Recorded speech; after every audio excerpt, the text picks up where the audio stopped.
Sarvabhakaya Chaksurunmilitam Yena Tasmai Shri Gurave Namaha Nama Om Vishnu Padaya Krishna Prishtaya Bhutale Srimati Bhakti Vedanta Swaminiti Namane Namaste Saraswati Devi Gauravani Pracharine Nirvishesha Shunyavadi Paschatya Deshatarine Vanchakalpa Tarubhyascha Kripa Sindhu Bhayevacha Patitanam Pavanebhyo Vaishnavibhyo Namo Namaha Jaya Shri Krishna Chaitanya Prabhu Nityananda Shri Advaita Gadadhar Shri Vasadi Gaur Bhaktavinda Hare Krishna, Krishna Krishna, Hare Hare, Hare Rama, Rama Rama, Hare Hare. So we welcome everyone to our study of Bhagavad Gita at the level of Bhakti Sastri. And today we're on chapter 18, and this should be the final class on Bhagavad Gita. So, let's see, we have, I'll share the screen.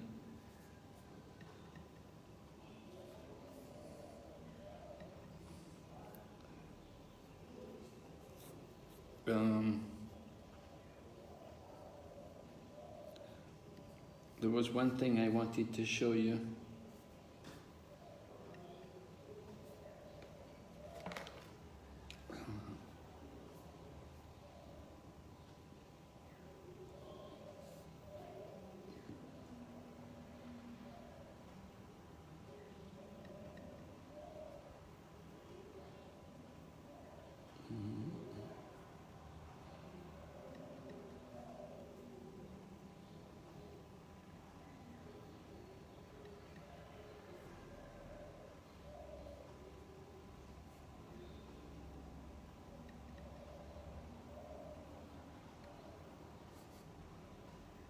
Okay, so I showed you this yesterday, right?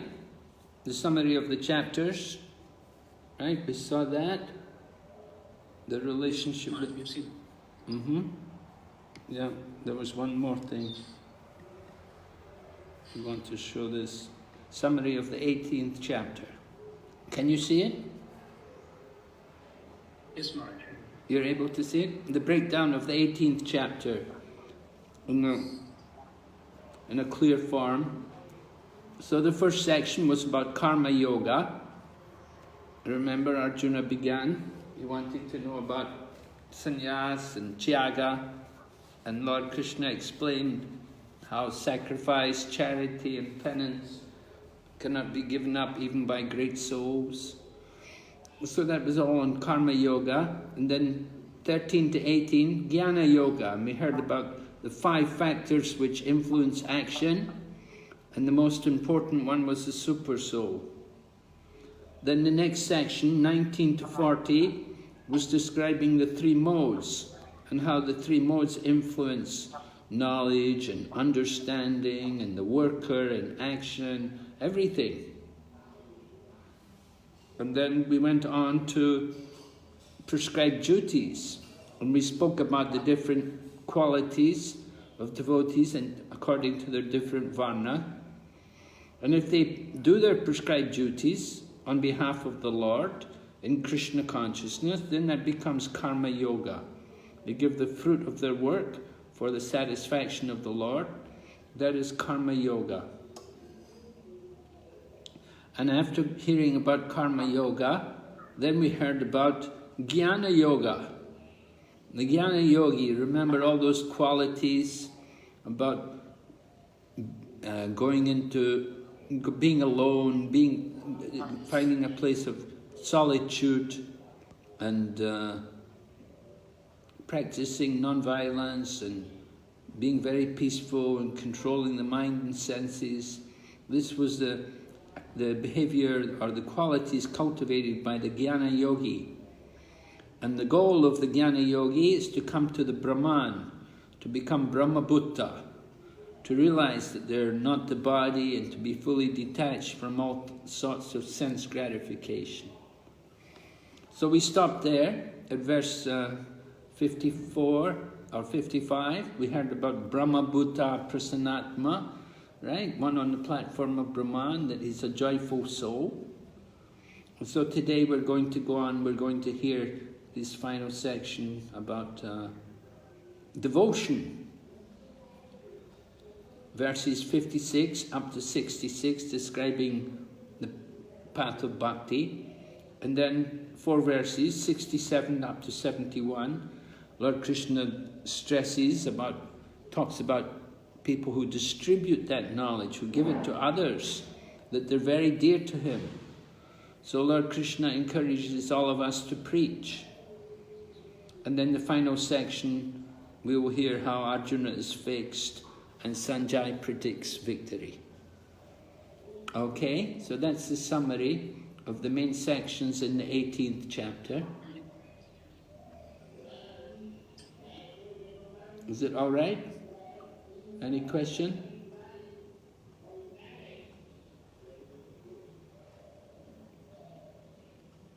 Okay, we'll go on. We'll go ahead. We're at 55.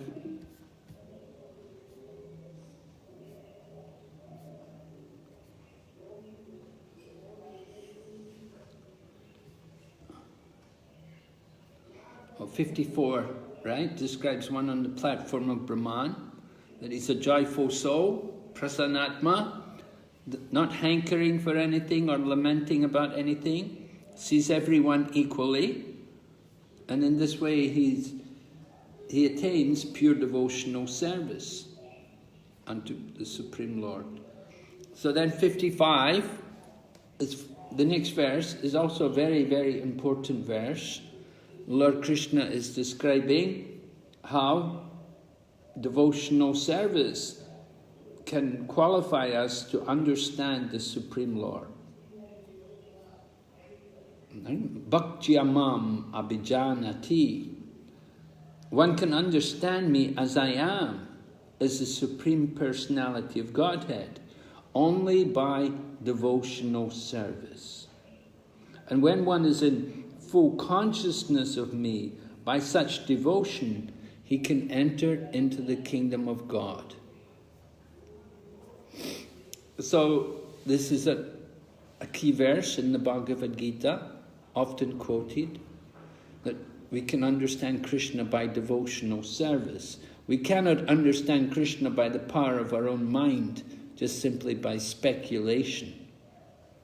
And Prabhupada quotes from chapter 7, Naham Prakasha Sarvatma, that I'm never manifest to the foolish and the unintelligent.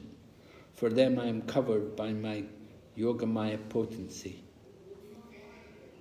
So, just reading a little bit from this first paragraph here, no one can understand God simply by erudite scholarship or mental speculation. Only one who is actually engaged in Krishna consciousness and devotional service can understand what Krishna is. University degrees are not helpful.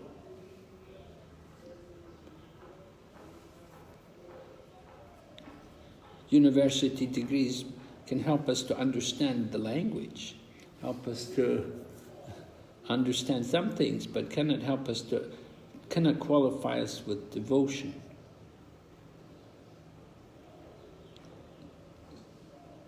So then Prabhupada explains about the significance of becoming Brahman. This is important to understand.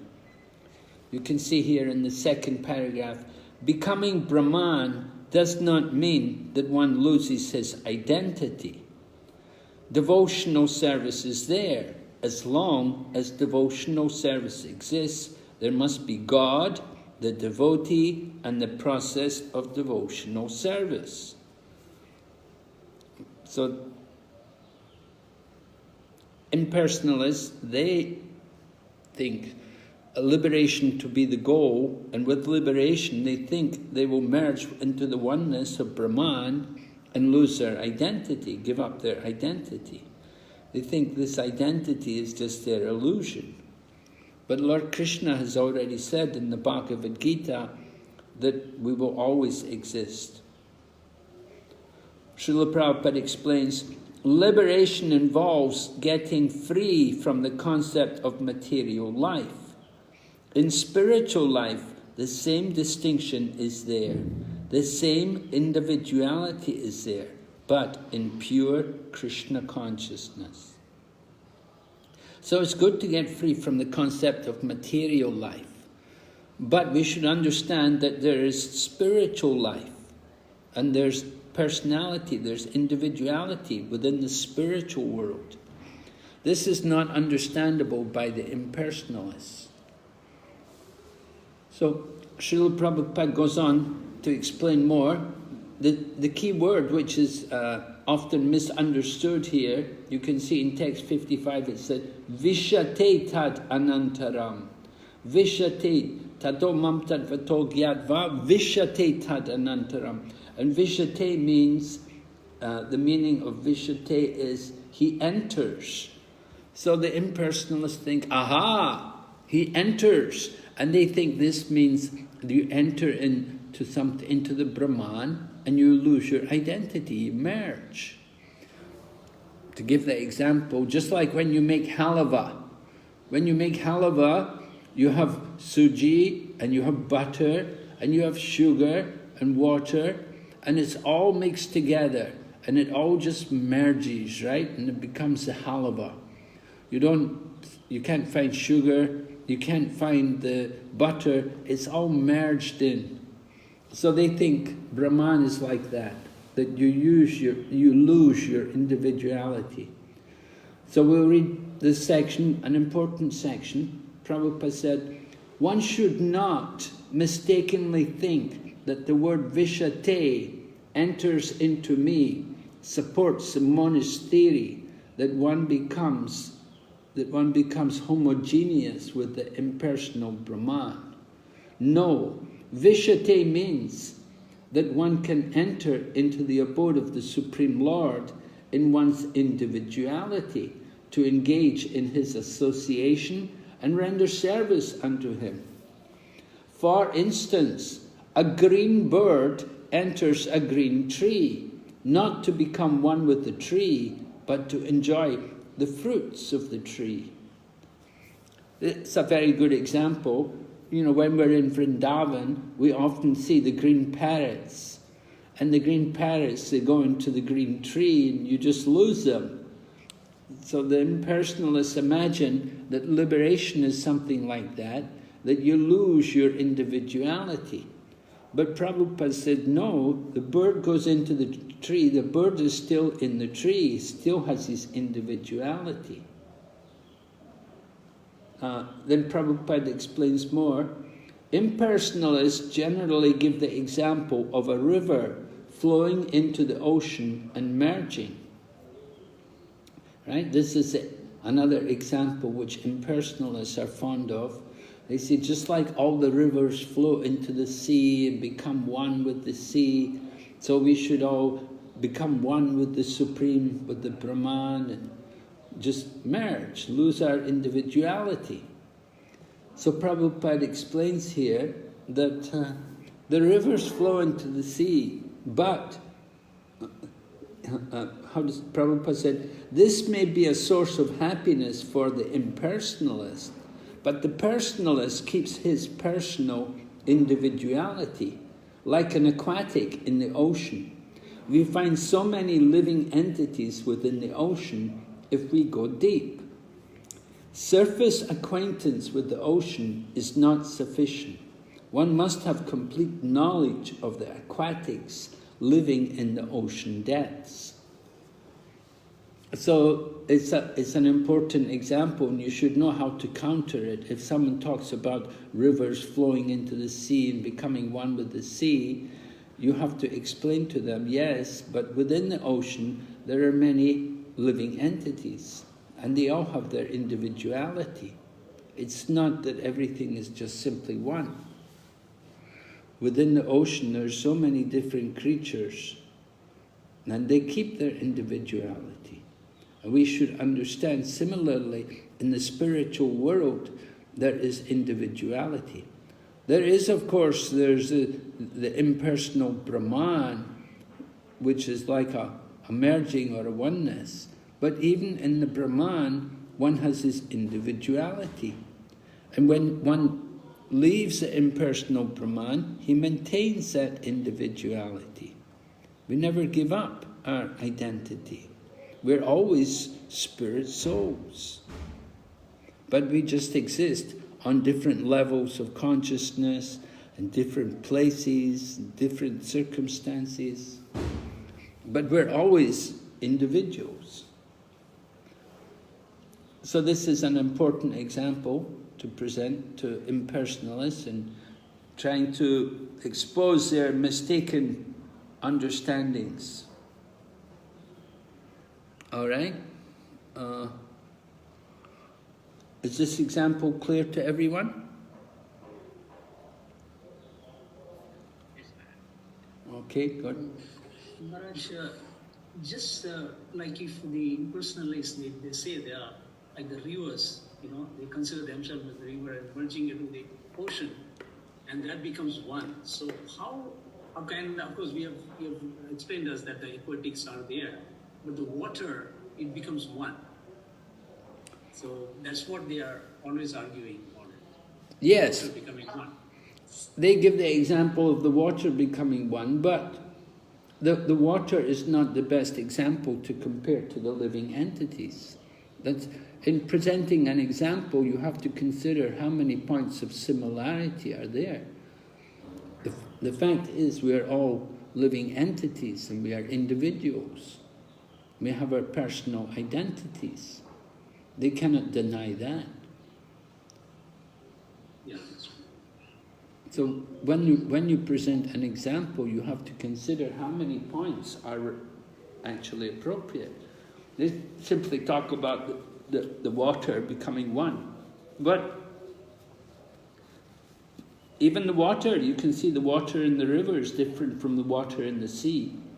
The water in the sea is salt water. River water is not salty.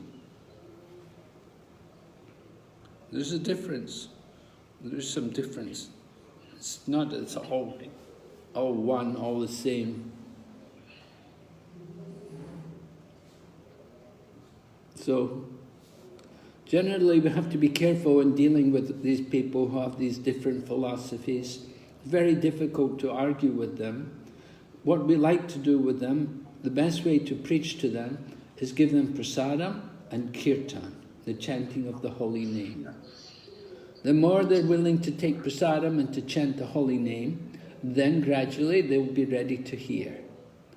If they come with all their impersonal philosophies just to argue, we don't want to waste our time arguing with them. It's not a good idea, because they're not ready to hear. The people are not open to hearing. Why waste time? Better to just ask them to chant the holy name, take prasadam.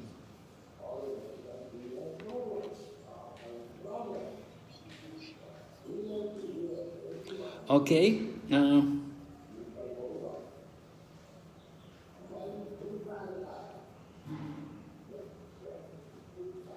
okay, we'll go ahead, text 56. Though engaged in all kinds of activities, my pure devotee, under my protection, reaches the eternal and imperishable abode by my grace. So Lord Krishna describes the nature of his abode. Right? Mat prasad avapnoti shasvatam padam avyayam. The nature of the Lord's abode, that it is shasvatam, eternal, and avyayam, imperishable.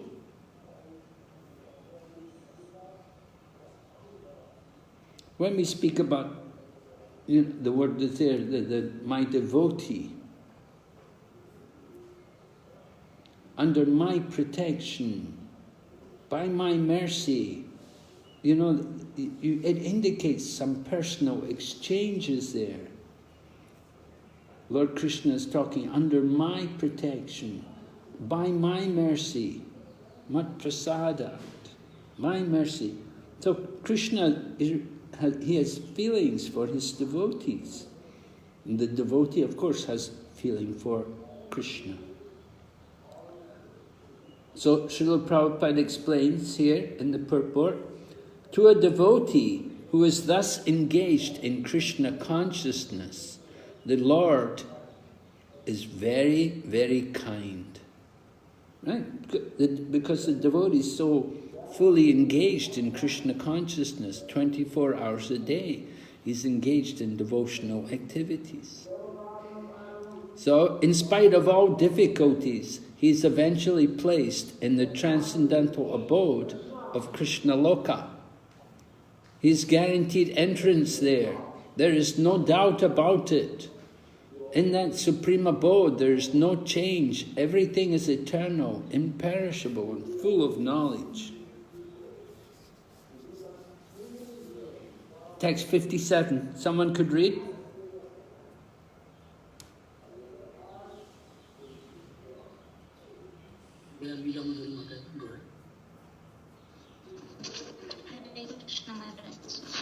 In all activities, just depend upon me and work always under my protection. In such devout service, be fully conscious of me. Yes. Thank you. Hare Krishna. So Srila Prabhupada explains, now one may argue that Arjuna was acting under the personal direction of Krishna. But when Krishna is not present, how should one act? So Prabhupada explains, if one acts according to the direction of Krishna in this book, as well as under the direction of the representative of Krishna, then the result will be the same. Quite reasonable. Krishna's teaching and Krishna's representative give the same instruction as Krishna. The Sanskrit word matpara is very important in this verse. It indicates that one has no goal in life save and except acting in Krishna consciousness, just to satisfy Krishna.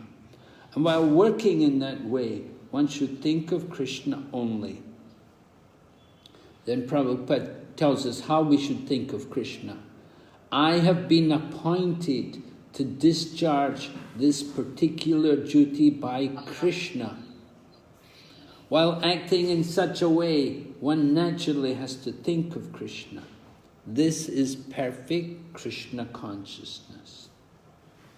We should think, Krishna has given me this service, I should do it. So, sometimes, just like Arjuna, his service was to fight. Krishna gave him that service. Of course, it was not easy. He had to fight against relatives and people who he respected. But Krishna wanted him to do it.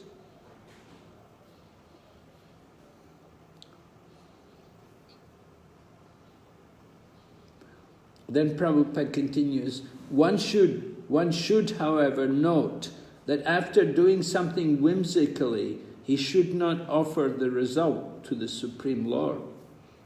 That sort of duty is not in the devotional service of Krishna consciousness. One should act according to the order of Krishna. This is a very important point. That order of Krishna comes through disciplic succession from the bona fide spiritual master. Therefore, spiritual master's order should be taken as the prime duty of life. If one gets a bona fide spiritual master and acts according to his direction, then one's perfection of life in Krishna consciousness is guaranteed. So Srila Prabhupada is encouraging all of us to be faithful to the orders, instructions which we receive from the spiritual teachers, and simply by following them, then we can please Krishna and we can get the success of life.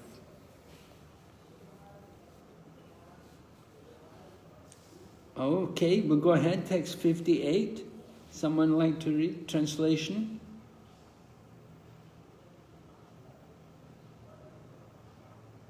Let's see,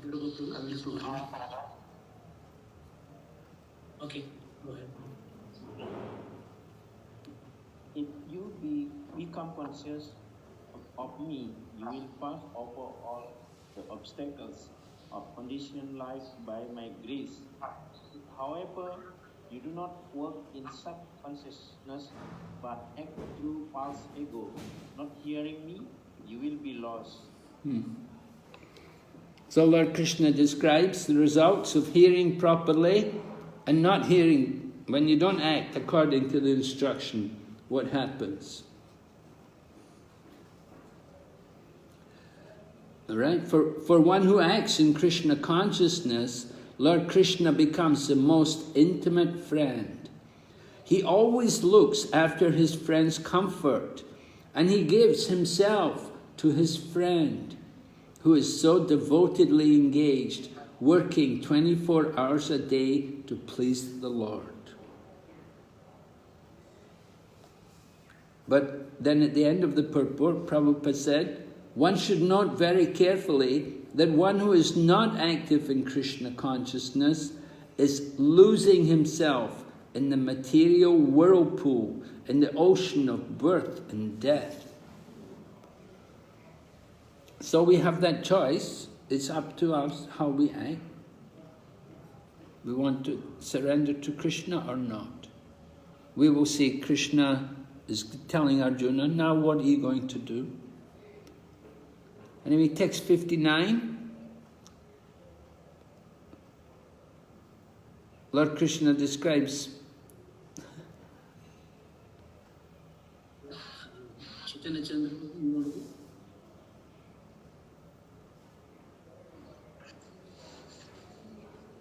If you do not act according to my direction and do not fight, then you will be falsely directed. By your nature, you will have to be engaged in warfare. Arjuna was thinking not to fight, but Krishna tells him here, it's your nature. You will have to fight. You're going to fight. Whether you do it for me or not, you're going to fight. It's an interesting point. Lord Krishna understands the nature of Arjuna. His nature was to be he was a military man. His nature was to be a Kshatriya. So his duty was to fight. But he's thinking, no, my teacher, my grandfather, my relatives, how can I fight them? So actually, Prabhupada said, actually he was considering himself master of his actions, as if he were directing the good and bad results of such work. He forgot that the Supreme Personality of Godhead was present there, instructing him to fight. And so this is an interesting point, that Arjuna should fight. It's not because it was his duty. That was not the reason why he should fight. Arjuna shouldn't fight just because these Kauravas had done so many bad things to them and cheated them out of the kingdom. But the real reason why Arjuna should fight was for Krishna, that he should do it for Krishna. And that's what Krishna wants him to do. He wants Arjuna to fight because he wants him to do it. And in this way Arjuna gets perfection, or Arjuna shows his perfection. Prabhupada explains, the Supreme Personality of Godhead gives direction as to what is good and what is bad. And one simply has to act in Krishna consciousness to attain the perfection of life. No one can ascertain his destiny as the Supreme Lord can. Therefore, the best course is to take direction from the Supreme Lord and act. No one should neglect the order of the Supreme Personality of Godhead, or the order of the spiritual master who is the representative of God. One should act unhesitatingly to execute the order of the Supreme Personality of Godhead. That will keep one safe under all circumstances. So it's following the order of Krishna. That's the important point. No other reason why Arjuna should fight. We said everything was going on well, Duryodhana was doing a good job. No, they cheated the Pandavas out of the kingdom, but that wasn't why Arjuna should fight. Arjuna should fight because Krishna wants him to do it. So Lord Krishna wants Arjuna's motivation to be like that. He wants that Arjuna's motivation is, he wants to do it to please the Supreme Lord Krishna. Of course, Arjuna knew Krishna was the Supreme Lord, but somehow he's, due to illusion, due to forgetfulness, he's thinking maybe he shouldn't fight.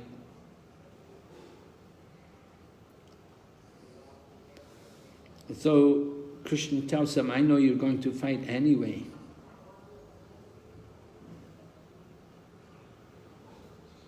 Okay, text number 60. Can you read?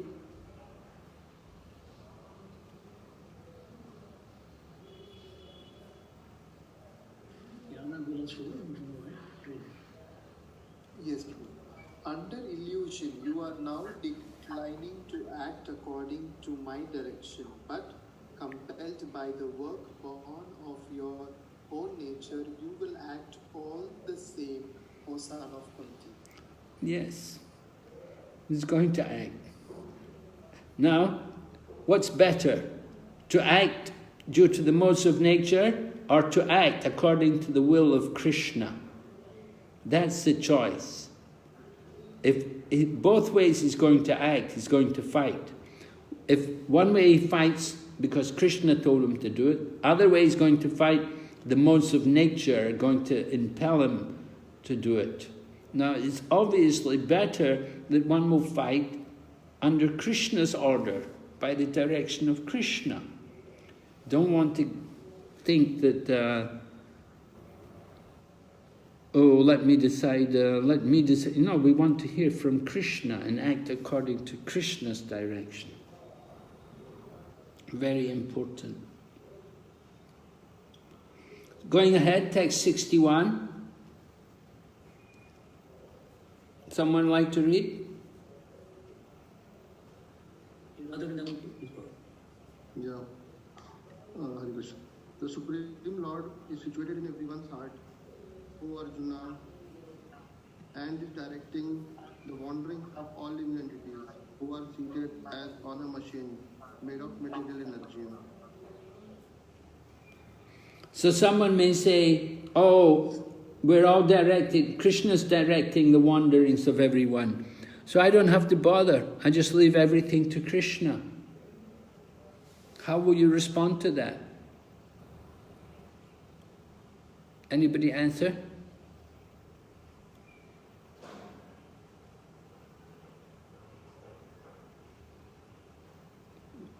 Maharaj, please repeat the question. I'm saying that in this verse, Lord Krishna has said, he is directing the wanderings of all living entities. He's situated in everyone's heart and is directing the wanderings of all living entities. So someone may say, well, Krishna's in my heart, Krishna's directing everything. I don't need to decide anything. I just leave it to Krishna. I just do whatever Krishna in my heart tells me. So whatever happens to me, it's Krishna's plan. It's all Krishna's arrangement.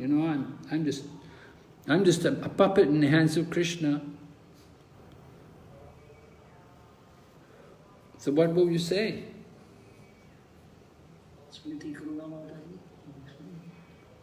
Hare Krishna Maharaj. Maharaj, is it that the Lord directs according to one's desire? Yes. The desire Yes, that is independence that one has. So he directs according to one's desire. Okay. So we have two choices actually. Prabhupada explained, he said, two kinds of direction. He said, and then Prabhupada quotes Bhagavad Gita, Ye yatamam prapadyante. He says, everyone is directing, that we're being directed according to our desire, as Maharaji said. So there are two kinds of direction, right? One kind of direction is when you do not surrender, and one kind of direction is when you have surrendered, because these things are there. My position is either surrender or not surrender. So the not surrender person, he will get one direction, and the surrendered soul will get another direction. Both ways there is direction. Right? It's interesting. It's a good question. Somebody answers like, now this section, verses 61 to 63, we're hearing about how we're being directed by the Super Soul, surrendering to the Super Soul. Text 61, 62 and 63, they're describing about the... Here you can see also Krishna said, I'm in everyone's heart. So he's talking about the Super Soul, which is Lord Krishna's expansion. And he's directing the wandering. So he directs according to the desire of the living entity. And Prabhupada in the purport also, he gives another example. He talks about...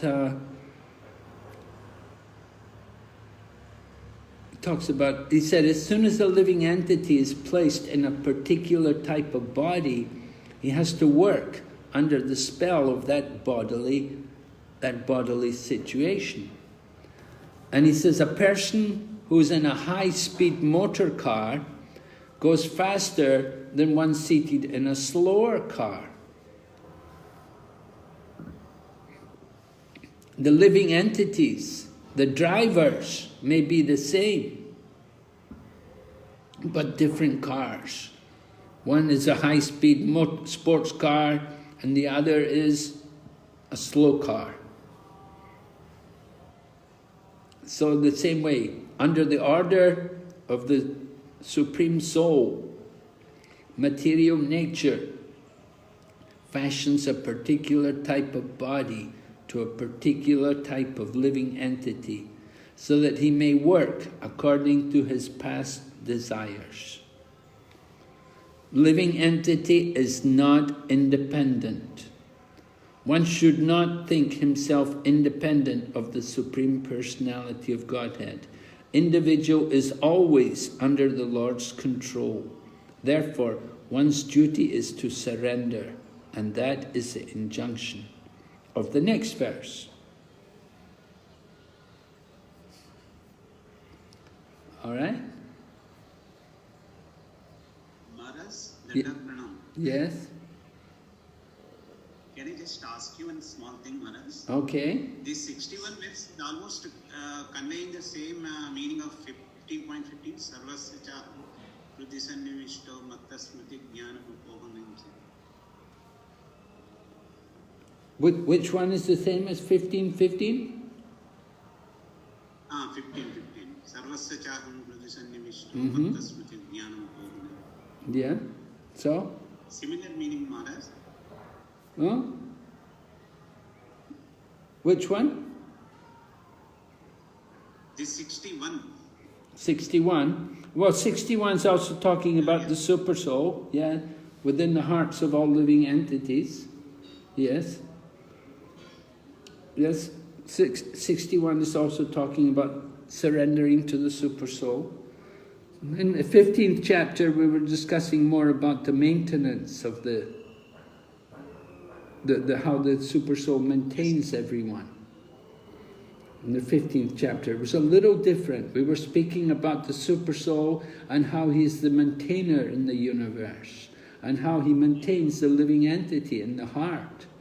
He carries the desire to the next life, and he also comes as Srila Vyasadeva to write the scriptures to benefit the conditioned souls.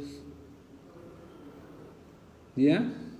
Okay, Maharaj, thank you. A little different, but again, you know, same, talking about the super soul.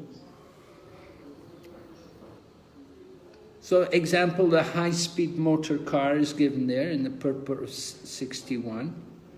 Right? We want to know that example and understand how to use it.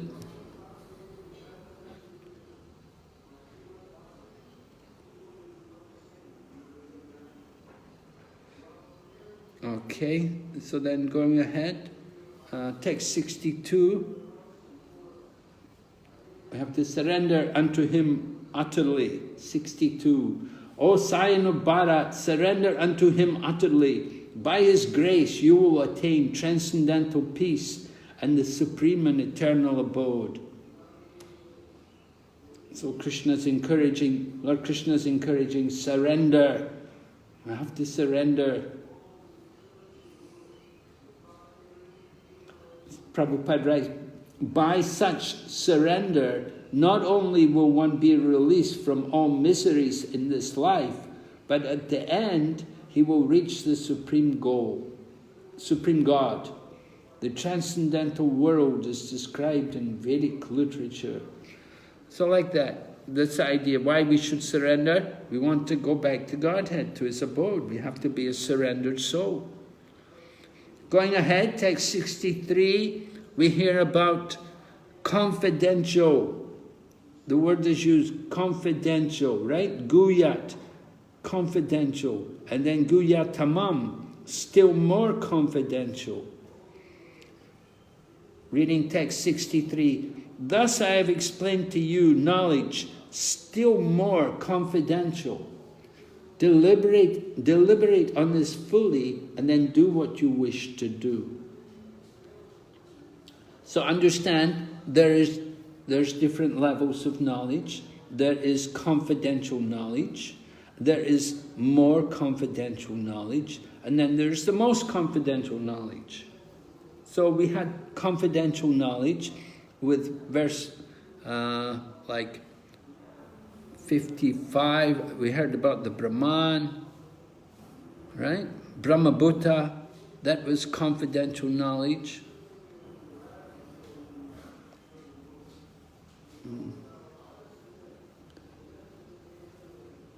Let's see, in the purport, Prabhupada writes,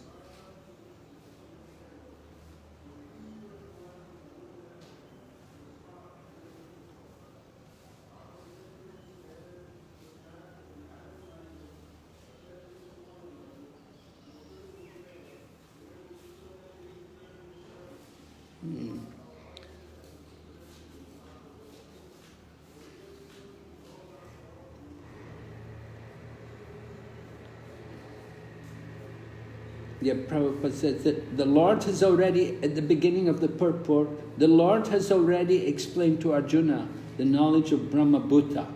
One who is in the Brahmabhuta condition is joyful. He never laments, nor does he desire anything. That is due to confidential knowledge. Right? So this is confidential knowledge. Krishna also discloses knowledge of the super soul. This is also Brahman knowledge of Brahman, but it is superior. Try to understand, knowledge of the super soul is also knowledge of Brahman, but it is superior to simply knowledge of the Brahman. The super soul is also Brahman, but it's a superior type of knowledge. So there's confidential knowledge, more confidential knowledge, and the most confidential knowledge is going to come. Text 64 describes, because you are my very dear friend, I am speaking to you my supreme instruction, the most confidential knowledge of all. Please hear this from me, for it is for your benefit. Right? The most confidential knowledge. Prabhupada's purport of 64.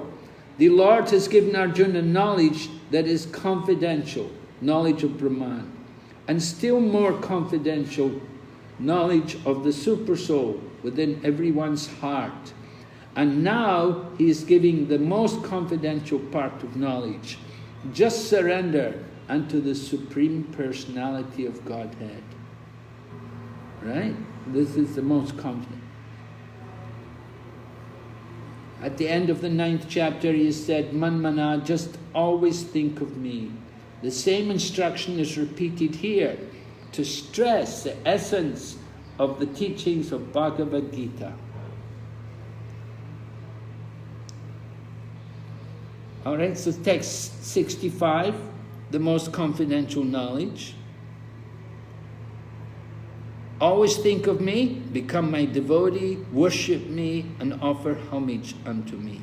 Thus you will come to me without fail. I promise you this, because you are my very dear friend.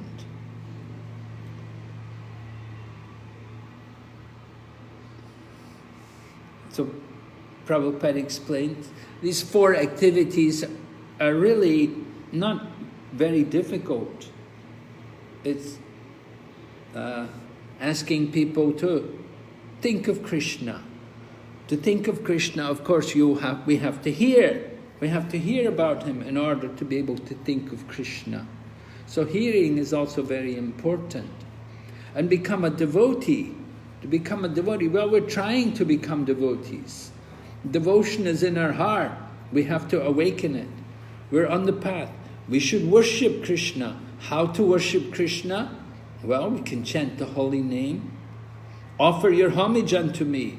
Yes, we could namaskuru. We can bow down before Krishna. Offer obeisances. That's not so difficult. Not so difficult for some people, but for some people it is difficult. They don't like to bow down, right?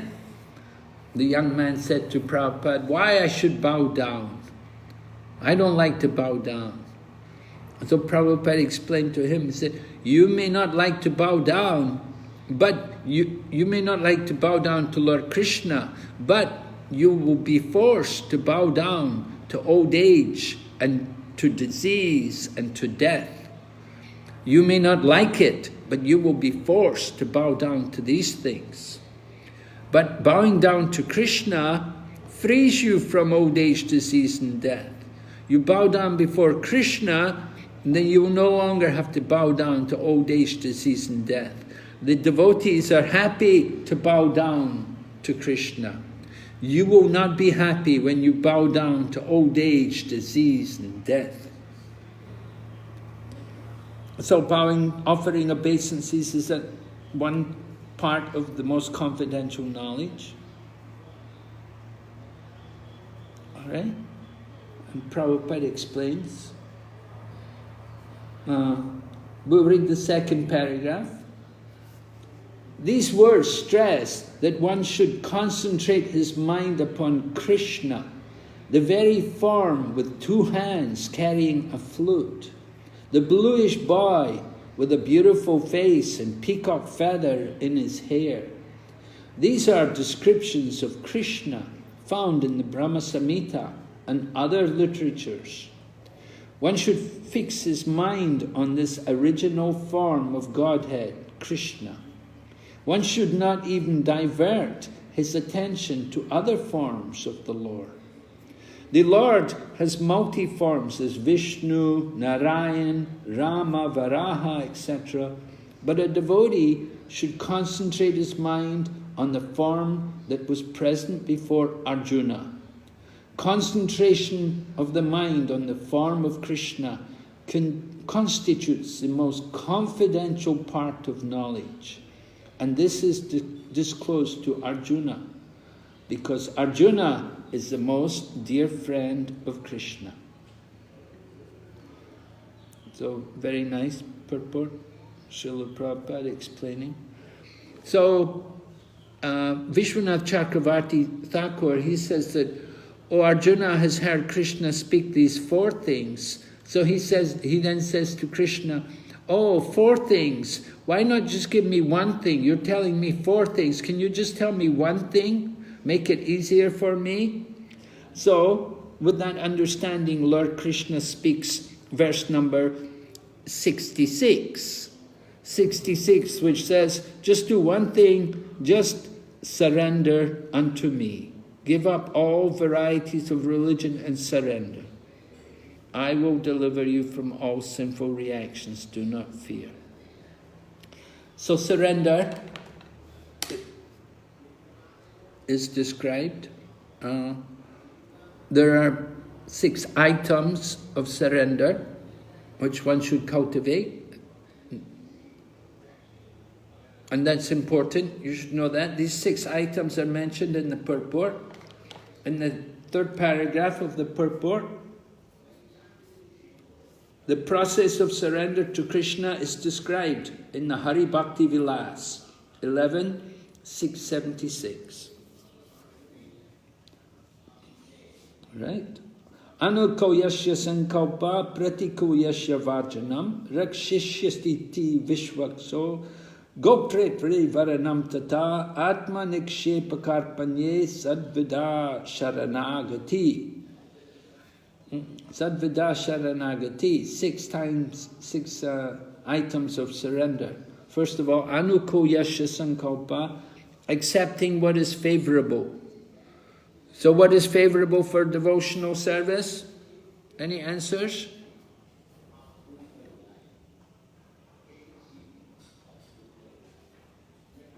Yes, anybody? We've got 2 hand raised. One is Hareshwari Mataji. You want to say? Hareshwari. Hare Krishna. Actually, I had raised for another question, like asking question, but I can answer. So, favorite activities like accepting prasadam and doing chanting and attending all programs, Mangalarti and all the things.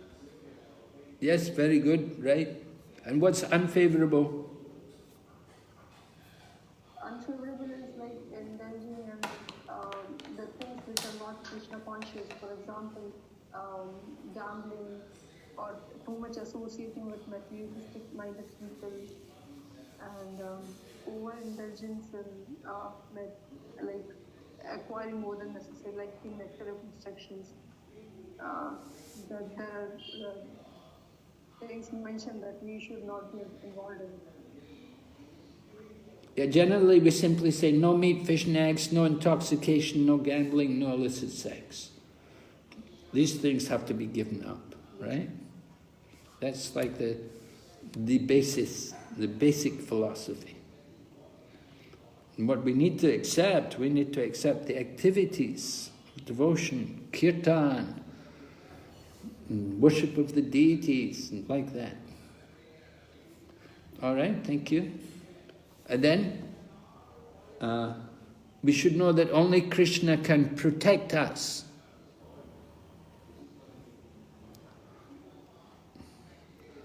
How will we depend on Krishna for protection? How are you going to do that? Anyone? To answer it? Really, I also had a question. Now, okay, I'll answer this one. We have to just depend upon him and think of him that he will, in 15th chapter it is said that he is the maintainer of this world or this universe. So we should have that in mind that he will always protect us. Or just have it in mind, eh?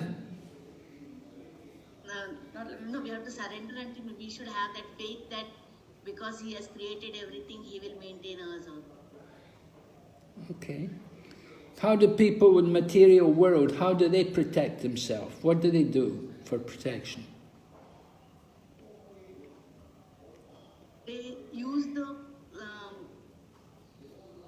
facilities given in this universe for them protect or to use, or they will exploit the resources in the material nature. It was given by the law. Yeah, they may have a bodyguard, or they may keep a big dog, or they may have insurance policies, some insurance policies to protect them. They have different ways for protection. They may pray to some demigod for protection. When there's some epidemic, just like when... But they are not the permanent protection. They are not permanent, they are temporary and...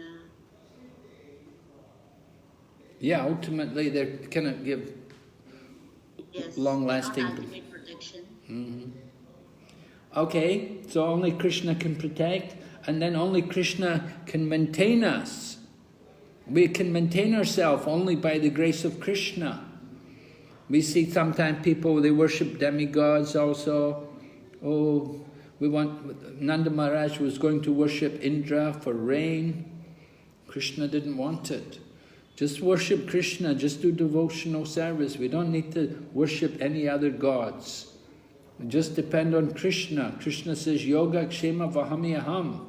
I carry what you lack, I preserve what you have. Everything is given by the grace of Krishna. We don't need to worship other gods. Then we should have no desire other than the desire of Lord Krishna. That takes surrender.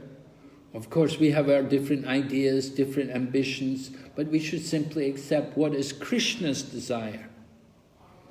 And then we should always be meek and humble. So 6 items are described, taken from Hari Bhakti Vilas. Lord Krishna said, abandon all varieties of religion. Now, Krishna came to establish Dharma, but here Krishna is saying, give up all religion. Can someone explain? Is this contradiction?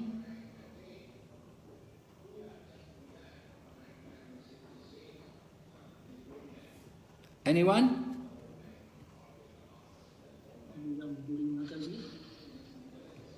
Hare Krishna Maharaj.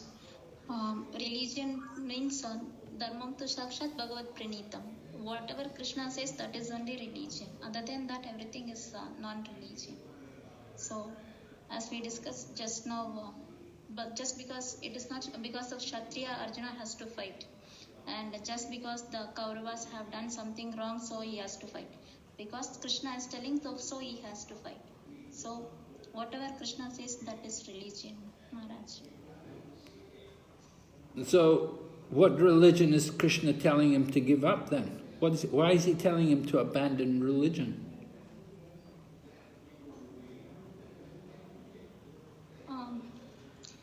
Because we are in illusion, we follow so many other things other than what Krishna has told. So those things should be abandoned, Maharaj. Oh, so he shouldn't abandon anything Krishna told, but he should abandon everything else.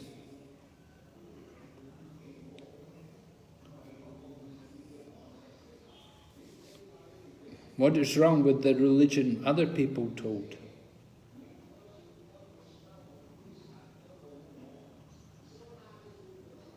Sindhu Prabhu, you want to explain? Hare Krishna Maharaj. So, whatever different dharmas told Krishna is just to come to him. So, once you come to him, then just you have to surrender to him. So, all these things are to reach him, Krishna. Whatever Krishna told throughout this Bhagavad Gita. Once we reach him, then Krishna is telling that just surrender to me and don't follow any other thing. Well, everything comes from Krishna. Everything comes from Krishna. So all of these different religions, they must also come from Krishna. But all of the things are motivated by dharma, artha, kama, moksha. Only if you surrender to Krishna and think of Krishna, that is unmotivated. Okay, right. So the other philosophies are all materialistic philosophies. They're based on dharma, artha, kama, moksha. So that's what should be given up, right? Yes, Maharaj. Okay, thank you, Prabhu. All right. So There are some other devotees have some more comments. You have some other devotees have. Why should they? Is it okay or? what? I mean, the other devotees might have some points also. Yeah. Damadari, you have some. Okay.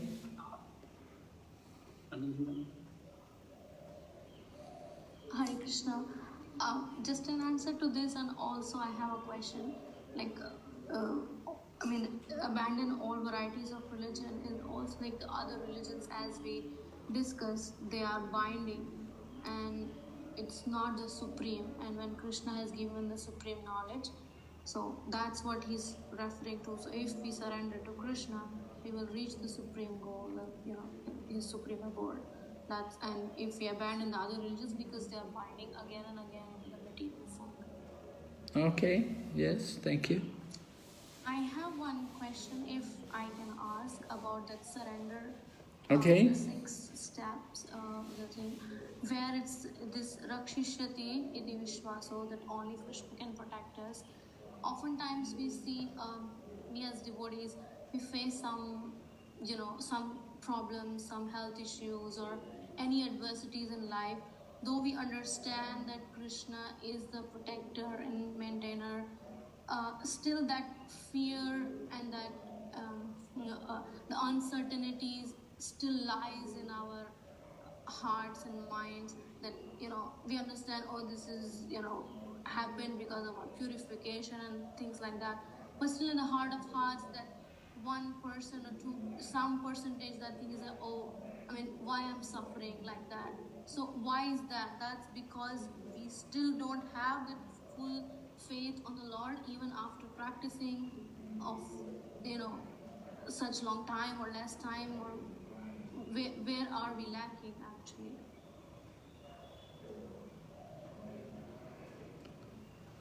Well, we should have full faith in the Lord. We should have full faith that, just depending on Him. The pure devotees will not ask Krishna, when we're in difficulty, we simply depend on Krishna for protection.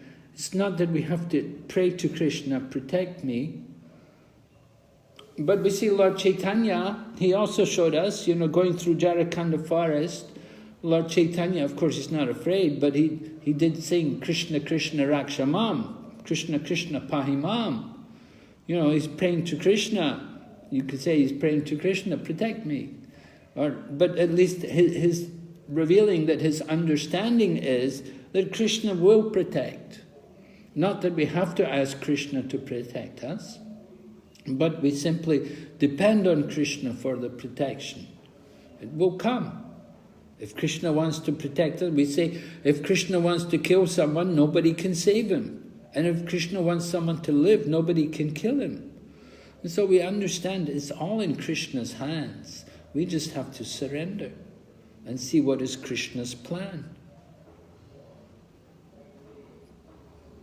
Okay, thank you. Queen Kunti had so many difficulties, but we don't see that she was actually praying. Uttara came and prayed to protect the child. She said, let it kill me, but just protect the child. So this is the mood of the pure devotees. All right, any other questions before we go on? Maharaj, regarding the same thing, may I ask? Yes. Regarding the protection. He explained about Queen Kunti and Uttara, like they were at a pure platform. They didn't ask Krishna for protection and all, but when some difficulties come to us, we do feel distressed, we do feel troubled, and we do need some protection. We do tend to pray to Krishna for protection. So what is the right attitude in this, in some calamities which one devotee faces, if he's not at the highest of the platform? Yes, certainly we can pray to Krishna for protection. It's good. It's purifying, because by praying to Krishna for protection, we remember Krishna. It's bringing remembrance about Krishna beneath that. If the dangerous situation helps us to remember Krishna more, then it's very good. That was Queen Kunti's prayer. She understood that the dangers were helping her to be more Krishna conscious. And in the prayers by Queen Kunti, it also mentions like that one who is in a dangerous situation, he gets greater care from Krishna.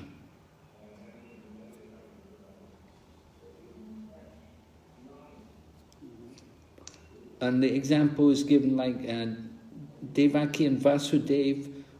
They were in the prison of Kamsa, and their children had been killed by Kamsa. But Devaki had Vasudev, she still had her husband.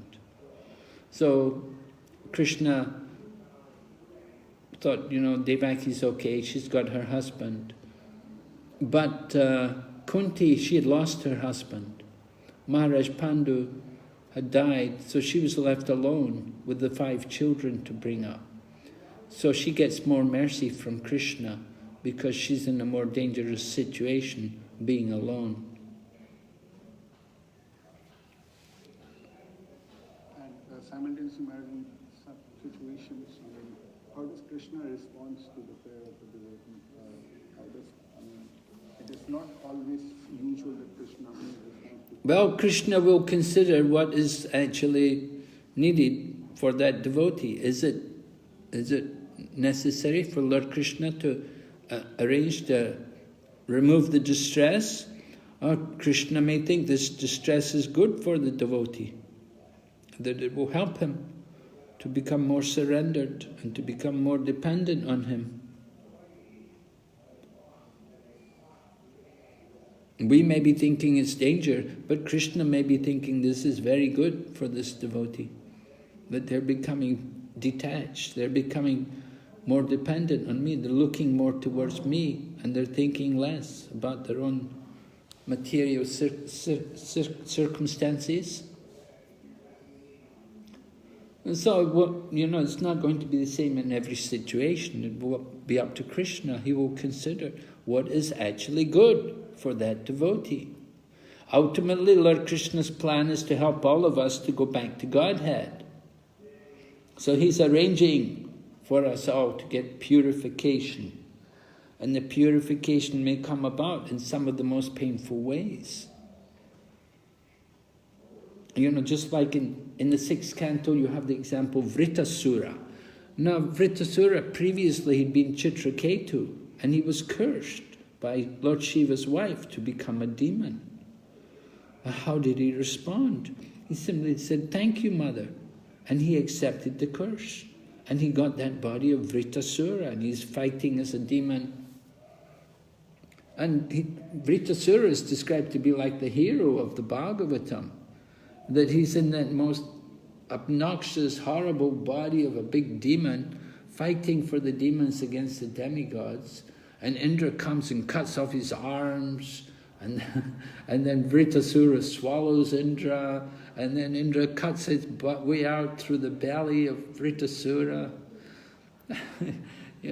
So Vritasura is, he's just in the mood of devotion.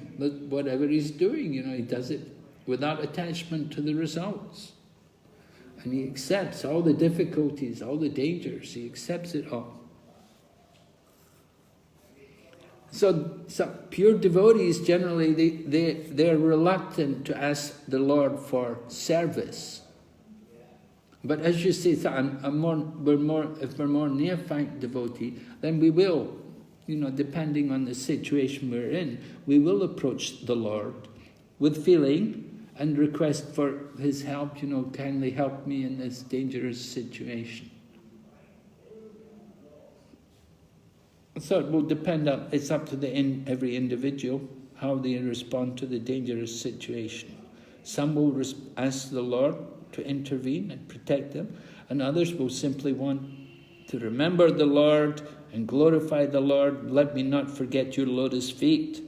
If they're really very advanced devotees, they simply take shelter of the lotus feet.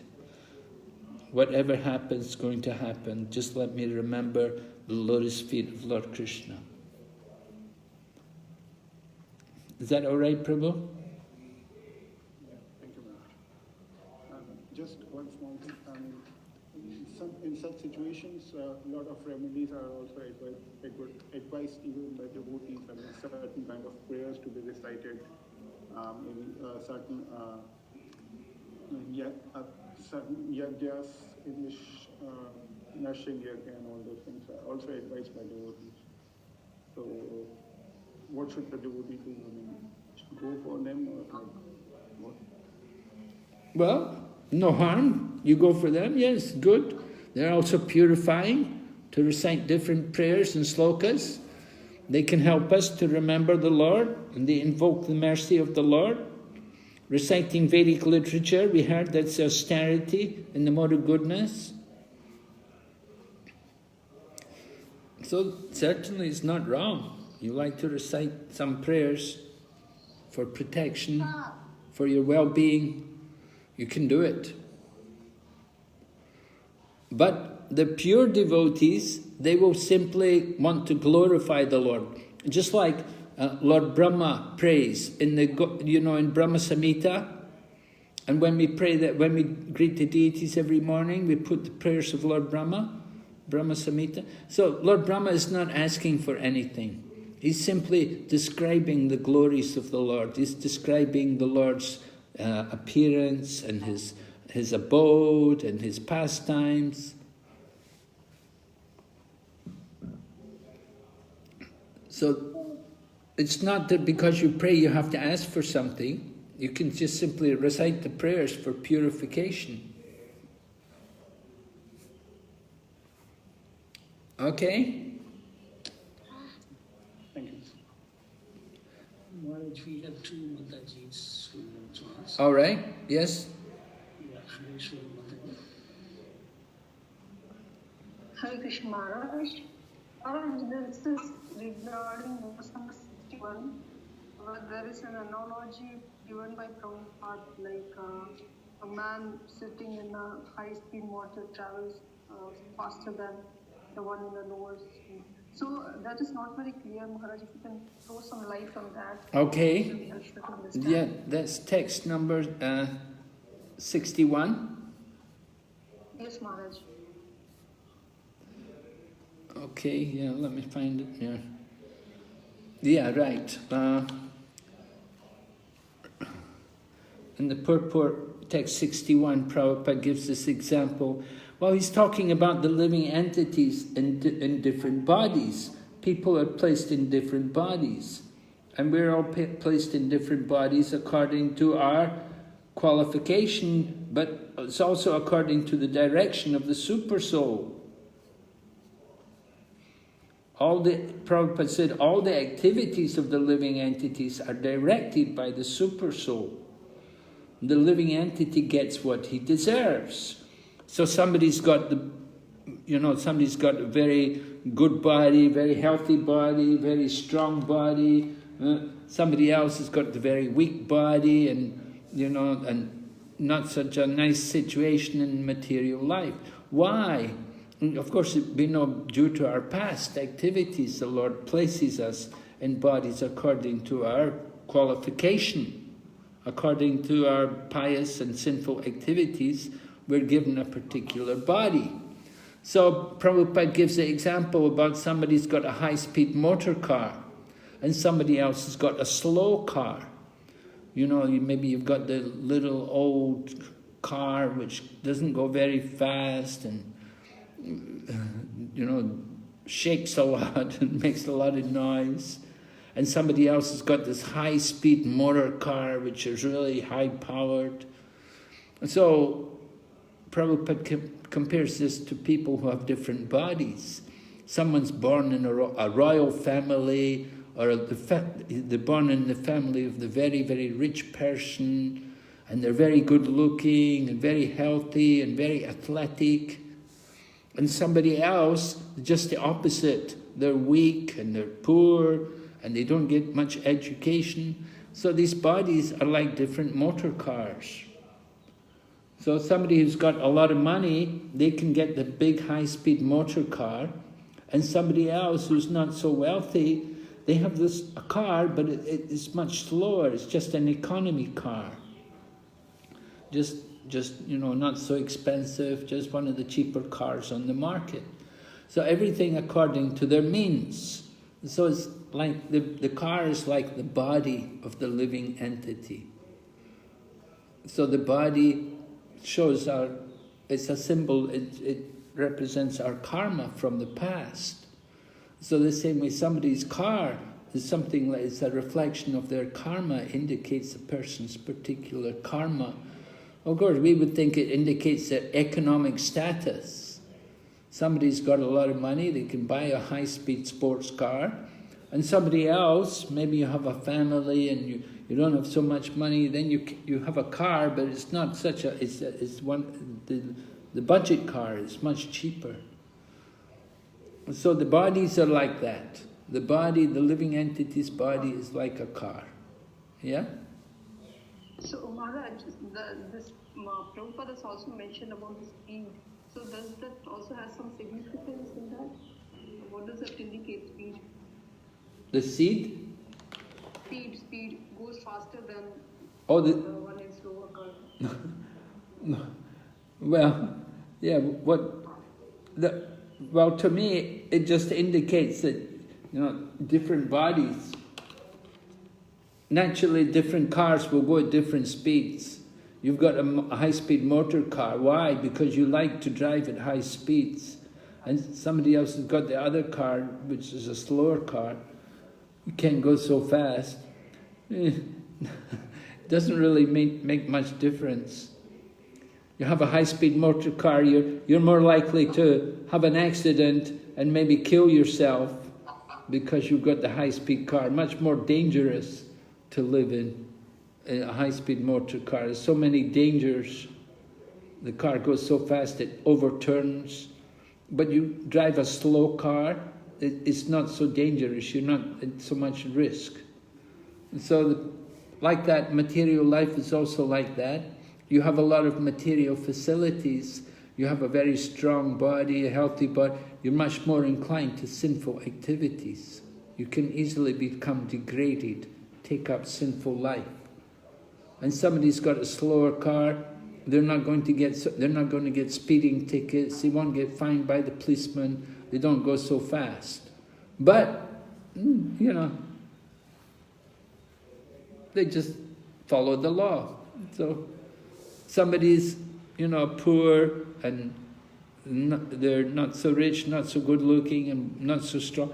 They're not going to be so sensuous. They're not going to be so sinful. They will be probably more simple in their lifestyle and less inclined to sinful activities. So you could understand some implications from the speed in that sense. A high-speed life into sinful activities. With a lot of fines, a lot of fines from the policeman. But the slow car, no problem. Yes, Maharaj. All right. Somebody else had a question? Yes, Maharaj, Hindu Lekha Kripa Maharaj. Hare Krishna Maharaj, this is number 62. So in this one, Krishna says that surrender unto him utterly by his grace. Whereas in this whole chapter, he says that surrender unto me or about me or think of me, everything it is me. But only here it is given as him. Is there any significance to that, Maharaj? Yes, a little bit, because what's happening when he says surrender unto me utterly, he's directly addressing Arjuna. Okay. It's a direct address to Arjuna, it's second person.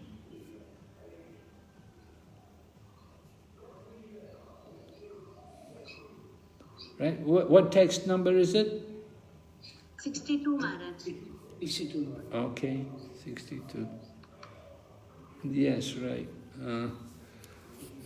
As I remember,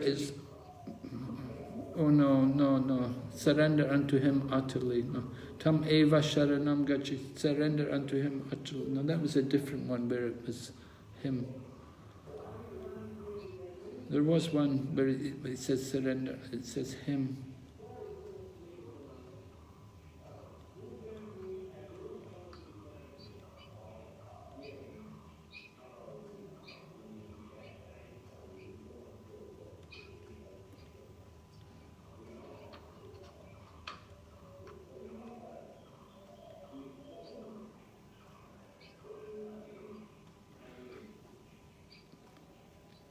No, in 57, where he talks, where Krishna said, "Just depend upon me,"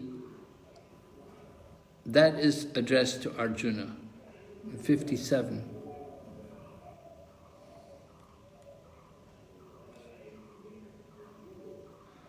And then in 56, he talks about my pure devotee. So that is, he uses the third person there in 56. Where he says, my pure devotee. It's the third person is implied.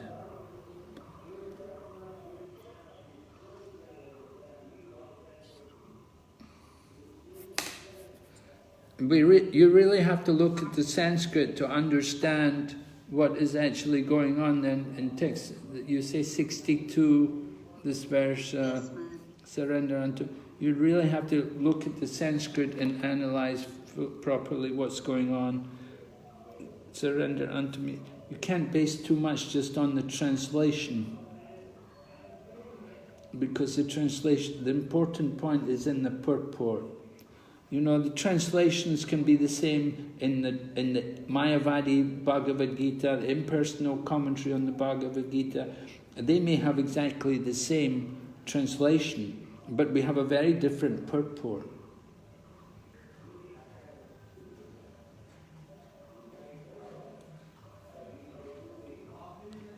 So, don't try to base too much just on the translations. Okay, Maharaj. Hey Krishna Maharaj, Yes? I heard that in one of the lecture, you know, like in a 61, Krishna is saying that about the Paramatma, residing as a Paramatma. Yes. And in the 62, is referring to that Paramatma. That's what I heard. That Paramatma. Right, that Paramatma. You surrender unto that Paramatma. So this sometimes Krishna kind of tricky to indirectly he tells. Well, that's right, that's true. Text 61 to 63 are all about surrender to the Paramatma. So that's a good point, Prabhu. Yeah, what's being talked about here, we said this section 61 to 63, we're talking about surrender to the Paramatma. So where Krishna says surrender unto him utterly, it means surrender to the super soul. Right?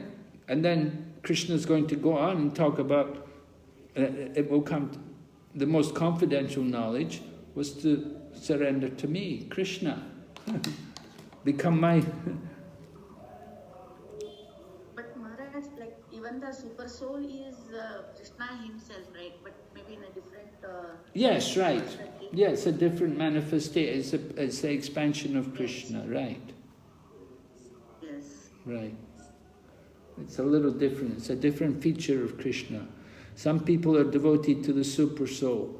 They don't give so much they're not so much attracted to Krishna, the person. They're just attracted to the super soul, the Lord in the heart. Now, who is the Lord in the heart? It's usually Vishnu. Maybe Vishnu, four-armed Vishnu, but Lord Krishna is two-armed playing the flute with peacock feather and so on. It's a different feature. So someone surrenders to the super soul. They're also devotees, but they're not like the devotees who are those people who are directly devoted to Krishna, the cowherd boy, the son of Nanda Maharaj, who's in Vrindavan. Right? Dhruva Maharaj, for example, Dhruva Maharaj, he meditated on the super soul.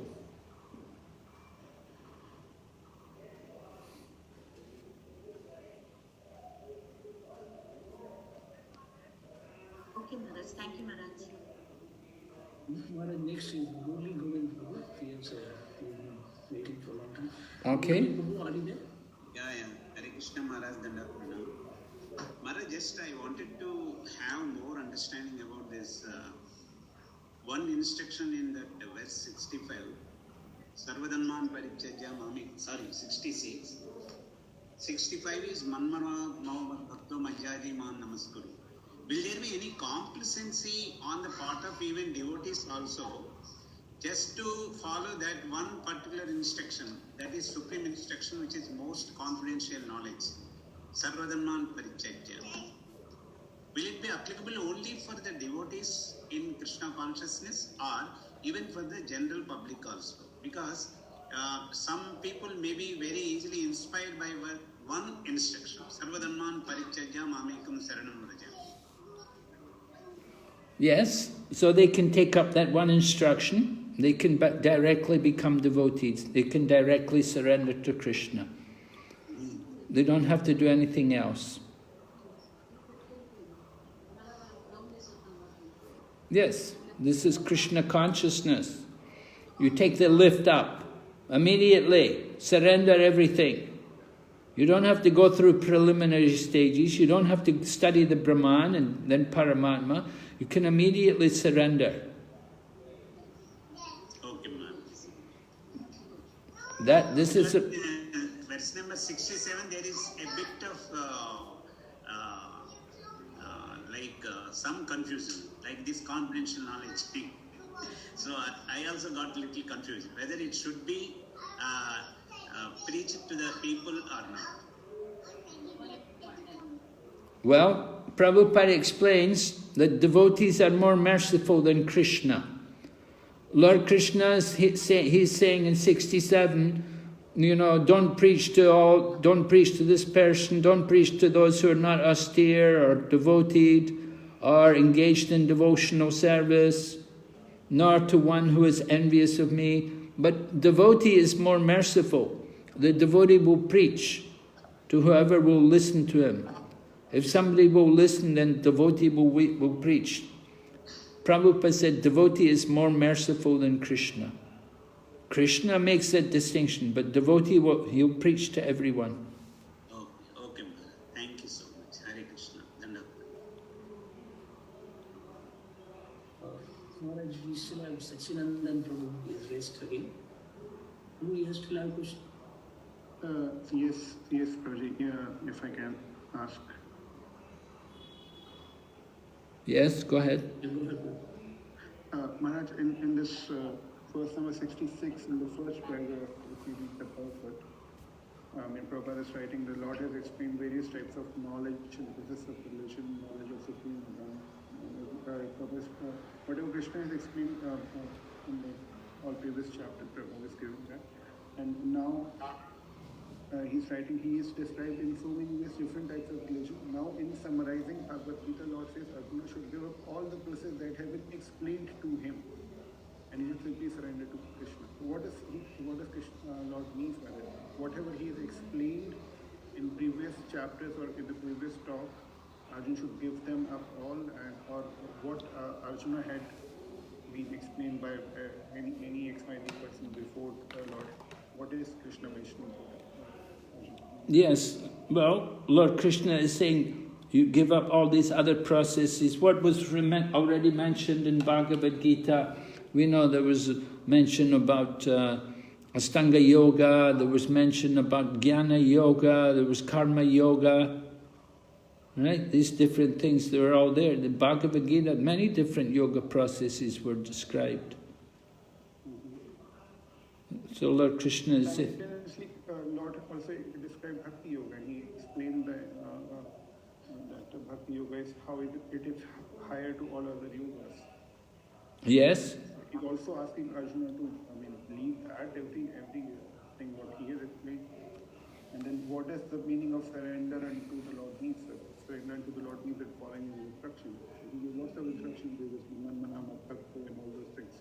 These were the instructions to Krishna. And you see, again asking Arjuna to leave every such thing. Well, he's asking Arjuna to just simply to follow this final instruction. Just simply to surrender, to do what Krishna wants him to do, to take the instruction from Krishna. What does Krishna want him to do? Krishna, of course, wants him to fight.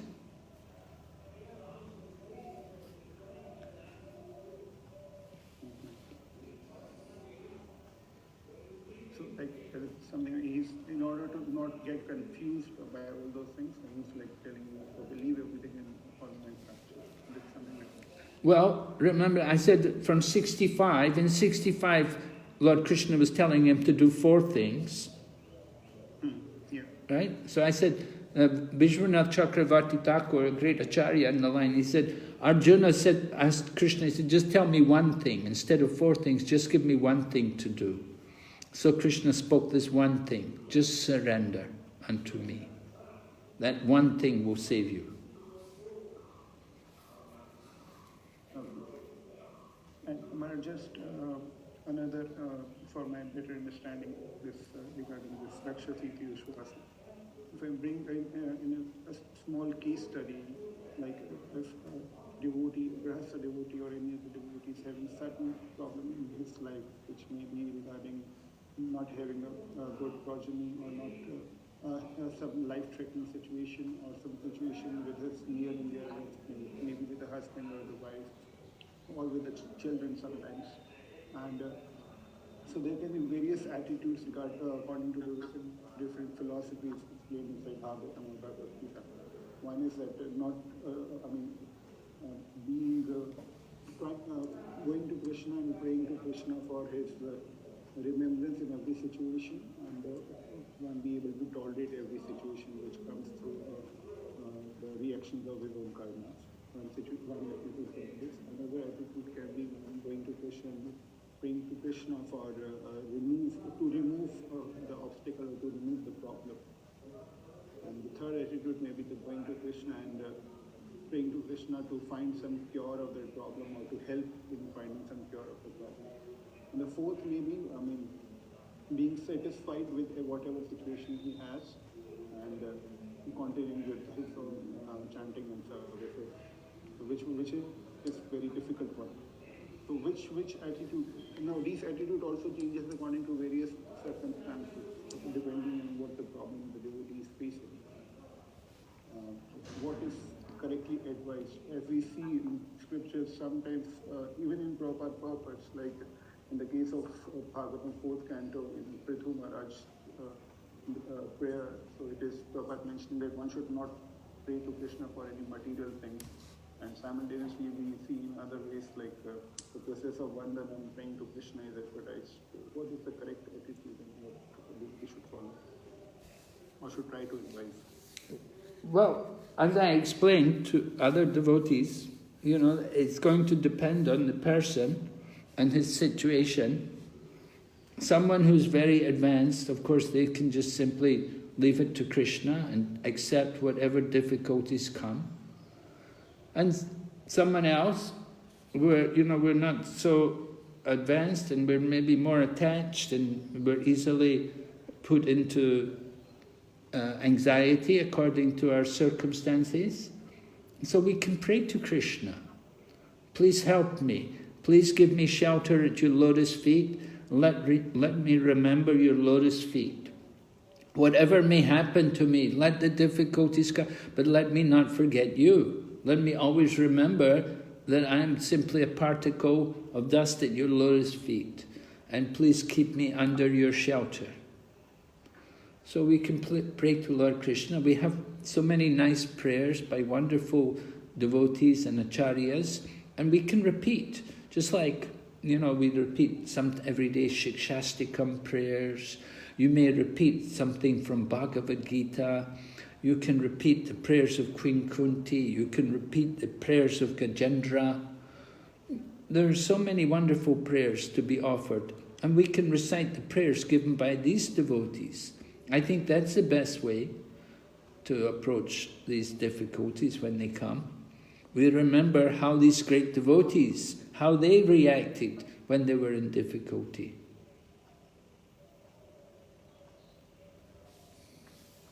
And is there any great devotee, I mean, if you remember Draupadi, she prayed to Krishna for protection.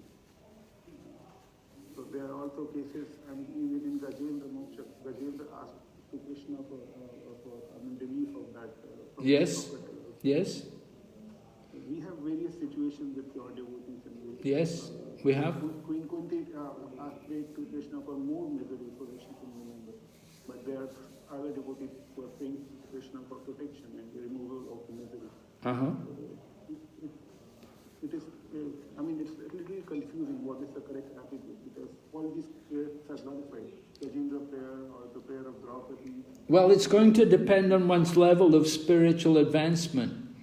For somebody who is still materially attached, then it's not, you know, it's expected you're going to pray to Krishna, and it's actually good and it's purifying. If in your difficulty, if you're able to remember Krishna and pray to him, very good. Nothing wrong. You know, we can't all be great saintly people that we can just tolerate the difficulties and we don't get disturbed. Certainly we have to understand our level of spiritual advancement, where we're at and what we're able to tolerate, and then based on that we know how we can, what we need to do. So to offer prayers to the Lord, you know, they may be offered asking the Lord for protection. It's all right. That's, you know, it's not pure devotion, but it's devotion. It's just devotion mixed with some material desire, right? We call it karma mishra bhakti. So, okay, that's good. That's bhakti, but it's mixed with our material desires. So it's all right. You can pray like that. Yeah, just like whatever level we have. Right, yeah, according to what level we have, right. Yeah. And Krishna knows, Krishna understands where we are, and Krishna understands that, oh yes, he's approaching me, he's in difficulty, he's approaching me. And Krishna helps. He reciprocates. We can't be artificial, try to be something we're not.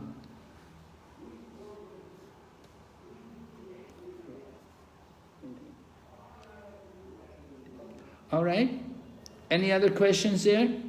We still... Maharaj, there are two more devotees who have raised hand, and we got only Maharaj about 20 minutes before. So we'll just quickly go over the rest of the chapter, and then we'll come back and take the questions, right? Okay, text number 68. Oh no, that was 66, right? We did 66. 67, Krishna speaks... 67, Lord Krishna is saying who can get this knowledge and who cannot. Somebody's too attached, not devoted. Krishna is quite, you know, he's quite strict about who to give the knowledge to, but devotees are more merciful. Krishna said confidential knowledge should not be given to those who are not austere or devoted or engaged in devotional service, nor to one who is envious of me. But Prabhupada said devotee will do it. 68. For one who explains the supreme secret to the devotees, pure devotional service is guaranteed, and at the end he will come back to me. So Krishna is describing the benefits of preaching. If you share this knowledge, you give it to others, then pure devotional service is guaranteed, and at the end come back to me. There is no servant in this world more dear to me than he, nor will there ever be one more dear. So this is the devotee who's giving that knowledge, who's sharing it with others. And I declare that he who studies this sacred conversation of ours worships me with his intelligence. So this is samvidam, this confidential conversation. Dharmyam samvadam. Confidential, sacred conversation. By studying it, we're worshipping Krishna. And one who listens with faith and without envy becomes free from sinful reactions and attains to the auspicious planet where the pious dwell. One who just simply listens with faith, without envy. So they get great benefit. 72. O son of Prita, O conqueror of wealth, have you heard this with an attentive mind? Is your ignorance and illusion now dispelled? So Krishna asks a question, and Arjuna says, yes, my illusion is now gone. I have regained my memory by your mercy. I am now firm and free from doubt, and I'm prepared to act according to your instructions. Right? Karishye vachanam tava. I'm going to act according to your instruction. So Arjuna is satisfied. He's heard from Krishna, and he's ready to act according to Krishna's instruction. And then a few more verses, just Sanjay speaking. And Sanjay, remember, he was telling everything to Dhritarashtra. Thus have I heard the conversation of two great souls, Krishna and Arjuna. So wonderful is that message that my hair is standing on end. By the mercy of Vyas, I have heard these most confidential talks directly from the master of all mysticism, Krishna, who was speaking personally to Arjuna. By the mercy of Vyas, that's the important point. You need to have the mercy of the spiritual master, and in this way we can understand the message of Lord Krishna. So the mercy of Vyas was given there to Sanjay, and Sanjay was able to understand Lord Krishna speaking Bhagavad Gita. O Krishna, as I repeatedly recall this wonderful and holy dialogue between Krishna and Arjuna, I take pleasure, being thrilled at every moment. O King, as I remember the wonderful form of Krishna, I am struck with wonder more and more, and I rejoice again and again. And then the final verse, wherever there is Krishna, the master of all mystics, wherever there is Arjuna, the supreme archer, there will also certainly be four things: opulence, victory, extraordinary power, and morality. That is my opinion. So this is Sanjay predicting victory for Krishna, for Arjuna, because although the Pandavas have a much smaller army, they have Lord Krishna on their side. They're going to be victorious. So Sanjay, he's heard the Bhagavad Gita and he's convinced Lord Krishna is going to bring the Pandavas to be victorious in this wonderful battle. All right? So we'll take the questions now.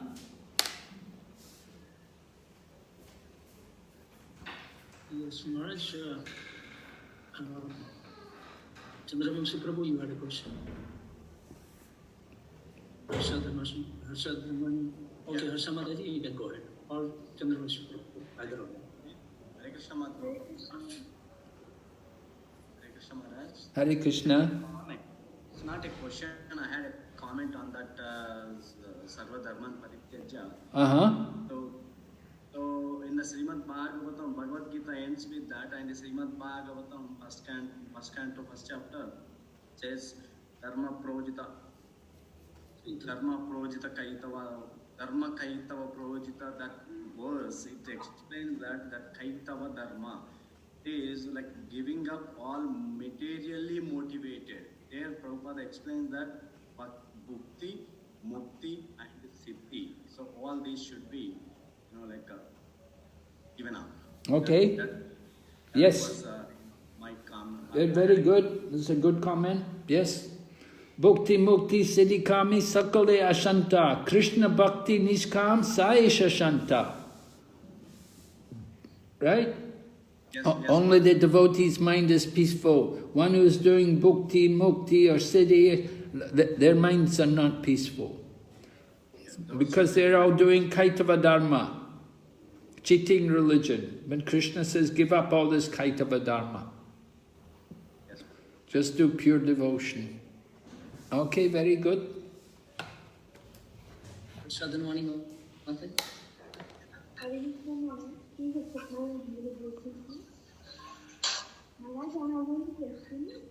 There's one Mataji who we attend classes together.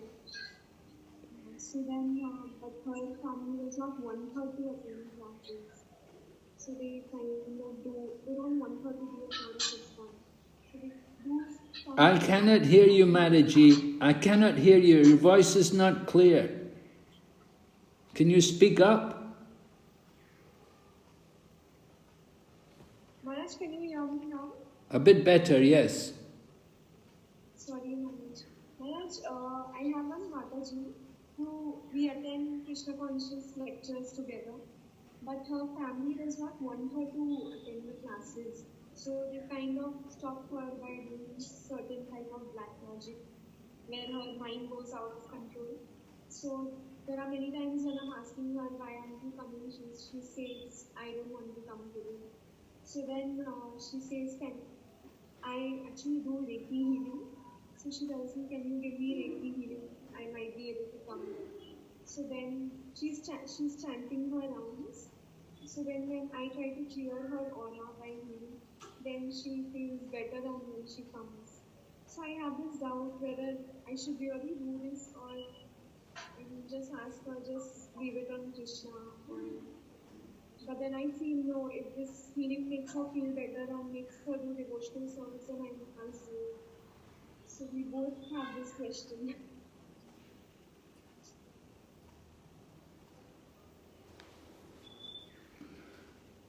So your question is, should you go out of your way to try to help her to come to the program? Yes, to give her some healing. But she's doing Reiki, is it? She's asking me to do for her because I do it sometimes. Oh, she wants you to do Reiki for her. Oh. Especially when the time she's not, she's feeling mentally very disturbed. She's not ready to step out of the house. Uh-huh. Well, yes, if you want to. That's your kindness on her. If you want to give her association, that's your kindness on her.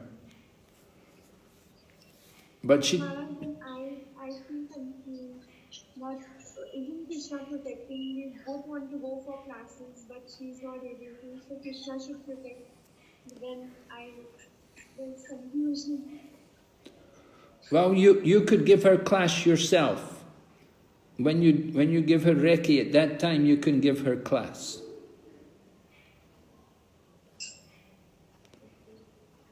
The class doesn't need a lot of people.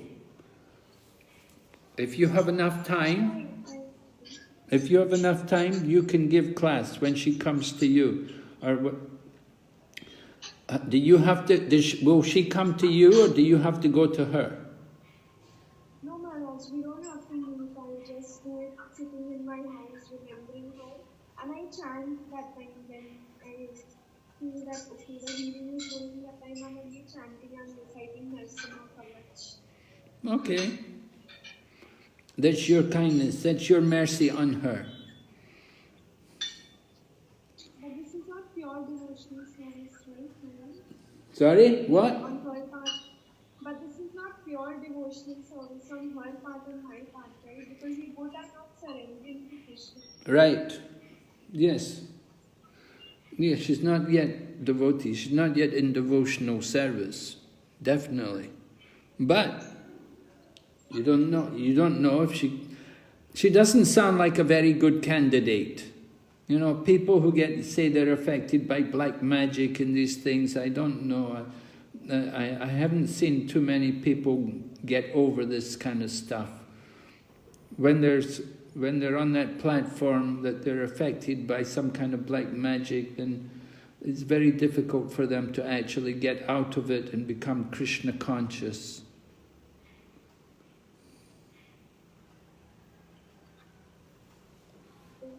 Actually, then I know a couple of Matajis who are chanting 15 rounds, and they are are also into, they are affected by this. There's no hope for such people, and if I am giving them such healing, then sometimes even I feel drained out. Yes, so you have to protect yourself. But if you don't have any other people to preach to, then you might like to give her mercy. If you're not very busy, if you've got time, then you can put some time into her. It depends a lot on your own schedule. How much time do you have? Are you willing to spend time on her to try to help her? I want to manage because I've seen my mother also affected by this. Who? From my childhood, I'm seeing my mother. I've seen my mother suffering this problem from my childhood. So I'm feeling a lot for my friend. Your mother's also suffering from black magic? Yes, but now she's chanting and she feels much better. She reads Srimad Bhagavatam every day. Okay, well that's very good. So if you can get your mother, then maybe you can get this other lady to also chant and to read scriptures. You can try. Try for some time and see if it starts to have effect. Association is very important, very valuable. So if you have the time and you're willing to help her, then you can use your time to encourage her to take up reading and chanting.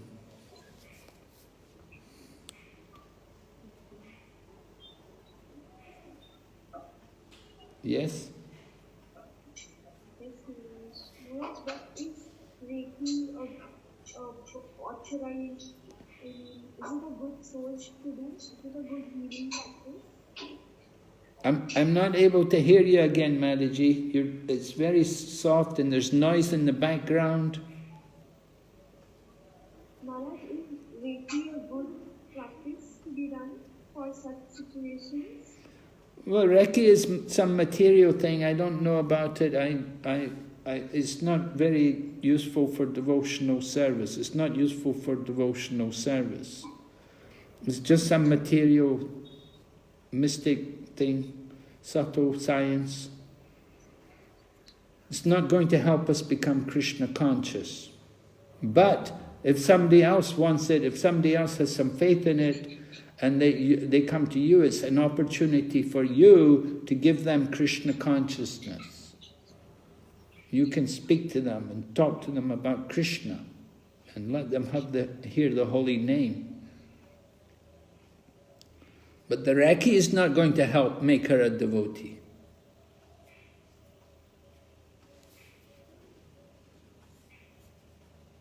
Yes, thank you. All right, anybody else? Maharaj, Indu Lekha Kripa Mataji has a question. Yes? Hare Krishna Maharaj. This is regarding the text number 65, Manmana Bhava Madhatu. Yes. Same has been repeated before, like in 9.34. Yes. Is there any significance of that? Why it has been repeated twice like this? Because it's such an important instruction. Okay. Is there any difference, or like when he said, when Krishna told this in the 9th chapter and again in the 18th chapter, is there any difference or any context or anything like that, Maharaj? Well, in the 9th chapter, he was giving us the most confidential knowledge. And here, in the 18th chapter, we were summarizing all the different teachings. And so we were remember, we had Karma Yoga, and then Jnana Yoga, and then the modes of nature, and then the Varnas, and then we came to Brahma Bhuta, and then we heard about surrender to the Super Soul. Then after surrender to the Super Soul, then we have this instruction, the most confidential knowledge. Yes.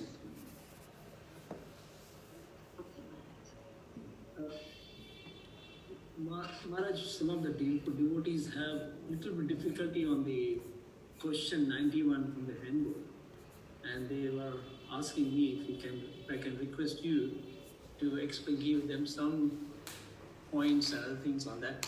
I can read that question if you want, Maharaj. Oh yeah, I have it here. Identify and discuss for personal and preaching application significant verses mentioned 54 to 76.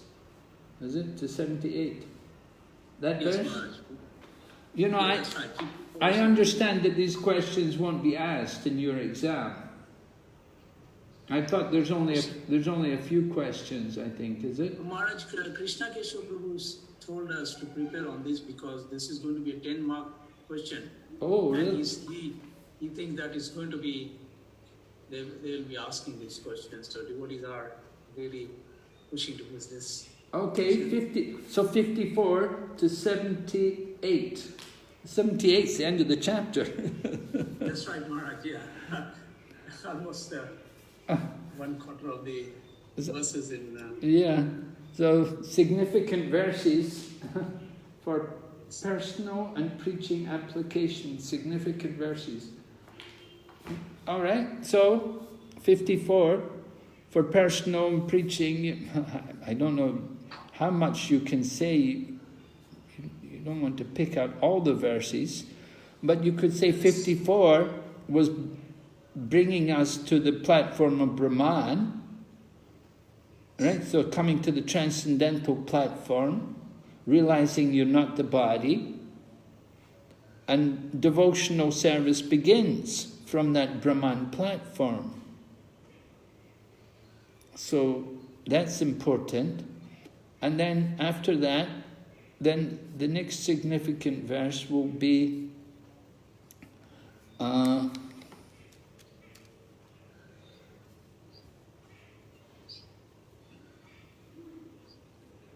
I would think the next significant verse will be,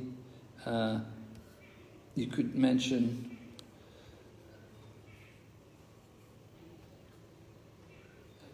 about 61, 62 and 63 are describing surrender to the Paramatma,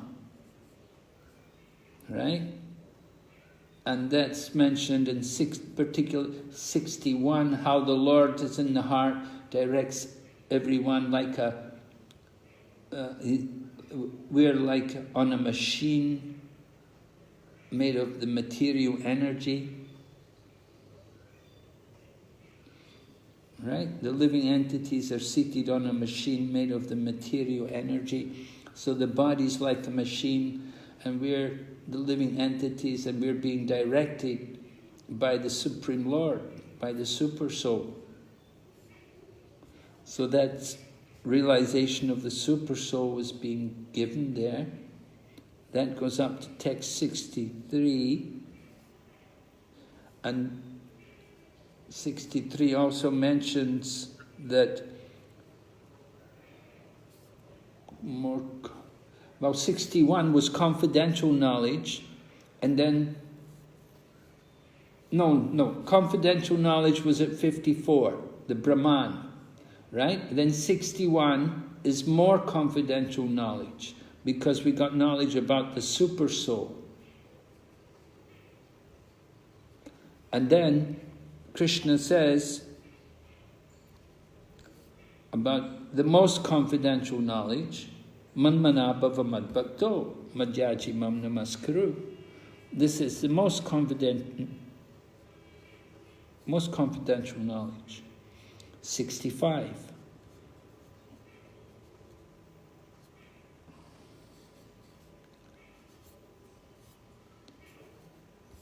That you're my pure devotee. And we should, then, we have 66.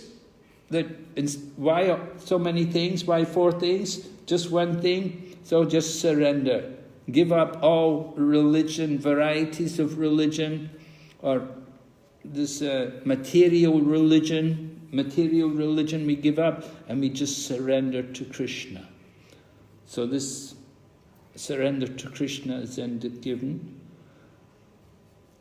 And then next most important point comes about, Krishna talks about preaching. Krishna glorifies the preachers, that people who explain this knowledge to others, that they're very, very dear to Lord Krishna, and Krishna promises that at the end he will come back to me.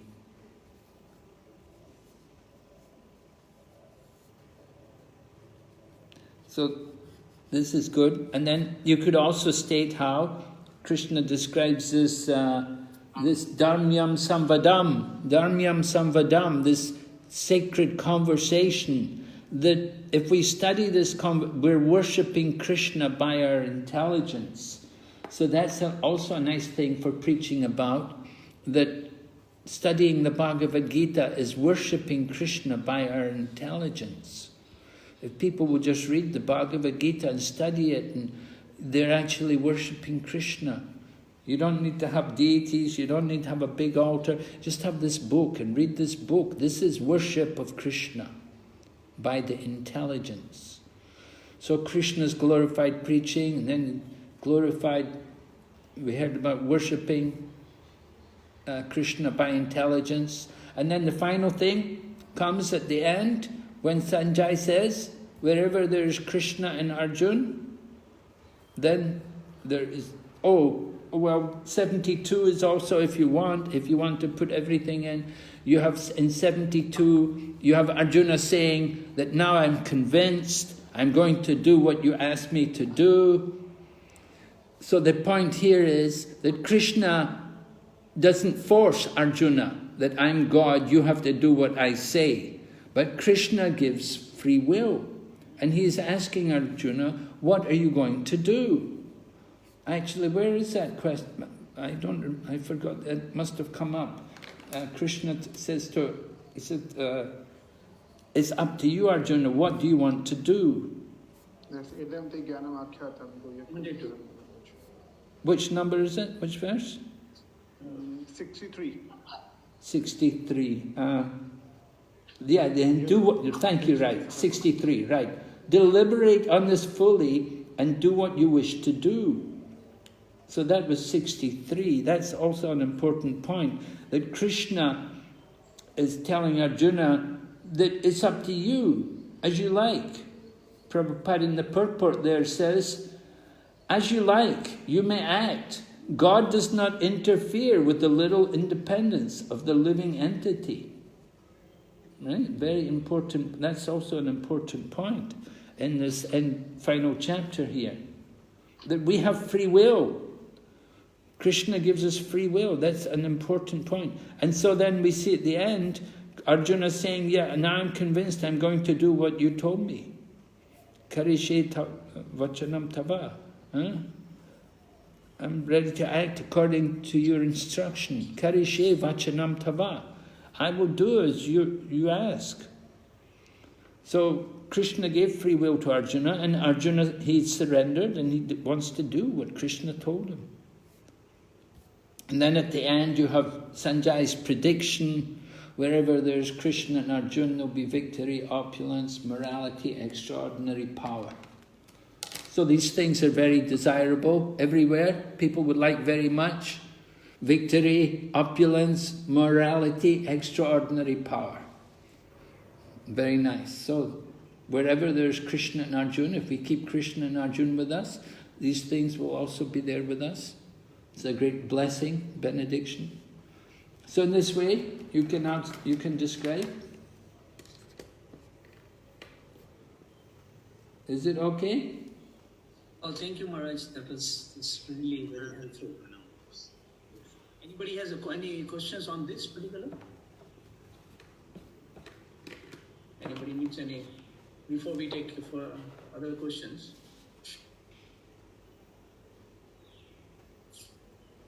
Sachinandan Prabhu, you have a question on this? Any clarification? Not particularly on this one. Okay, just hold on. Let's hold on this. Ananta Vilas Prabhu, you have any question on this particular or clarification? Not on this, Prabhu. I have another question. Okay, then we'll go with Sachinandan Prabhu, and then you can ask me. Thank you, Prabhu. Maharaj, and the verse 67. Yes. there's like 67 and 68, Lord is asking that this confidential knowledge may never be explained to those who are not austere or devoted or engaged in devotional service, not to the one who is envious of him. Now, I mean, these aspects are present everywhere in every person. I mean, they may be not austere, but these days the people are not austere, neither they are devoted, and neither they are engaged in devotional service. And then in the next verse, Lord is saying that I'm going to explain this knowledge to my devotees, but it's very dear to me. So it's like pressing on the preaching movement. So, I mean, it appears to be a little contradictory between both of them. Yes, well, Lord Krishna, Prabhupada explained, he said, Lord Krishna is very strict. He's very strict about this knowledge, who he's going to give this knowledge to. But he says devotees are more merciful. And the devotees will give it, they will distribute this knowledge to others without considering. Prabhupada explained, he said, we have public programs, and just so long as somebody's not going to disturb, they're allowed to come. You know, we don't say, oh, you're not qualified, you can't come to class. But the main thing is just simply they will hear, they will not disturb. So that was Prabhupada's standard.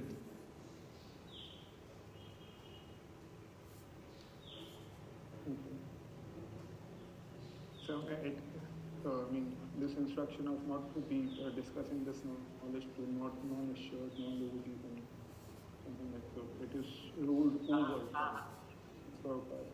It is something like that. Yes, the idea is that Krishna consciousness is in everyone, and it can be awakened by hearing. So we give everyone the chance to hear.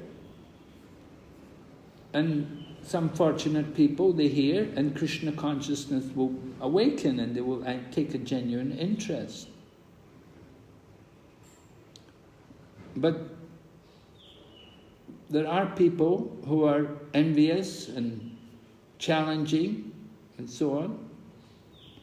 You know, when Prabhupada would come, Prabhupada, you know, later on in his manifest pastimes, he wouldn't take questions, because often people would ask challenging questions and questions which were not nice. So Prabhupada would say, you have questions, you ask these devotees. He didn't want to waste his time to hear some of the foolish questions. It's mentioned in the purport of text 71. In the purport of 71, Prabhupada writes here, why do such persons hold open class? Right? Earlier he said, in other words, Bhagavad Gita is for the devotees only. But it so happens that sometimes the devotee of the Lord will hold open class. And in that class, not all the students are expected to be devotees. Why do such persons hold open class? It is explained here that although not everyone is a devotee, still there are many men who are not envious of Krishna. They have faith in him as the Supreme Personality of Godhead.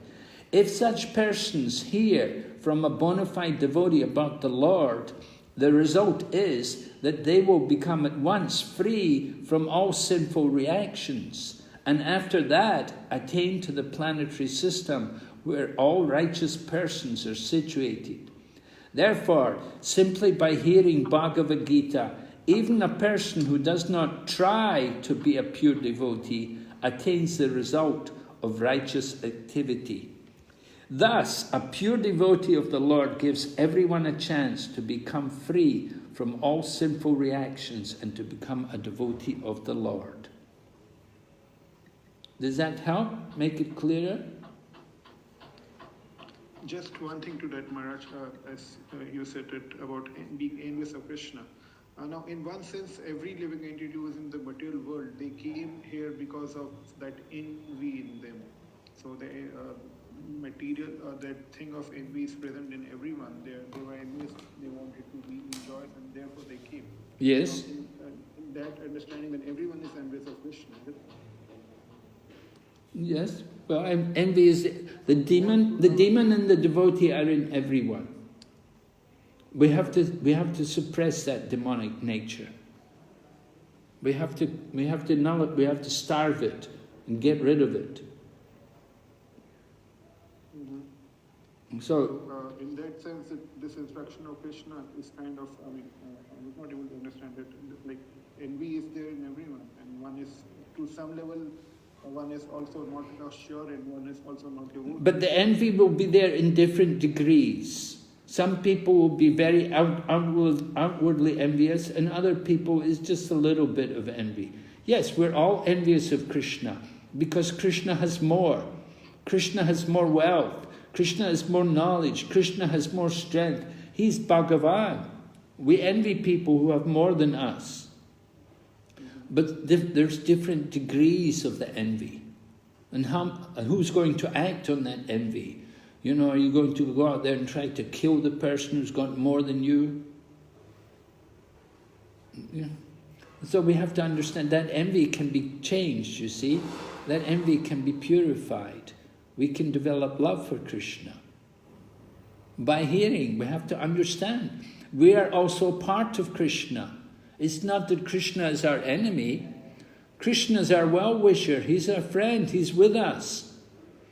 So we can develop an appreciation for Krishna. We don't have to envy him. It's simply due to ignorance.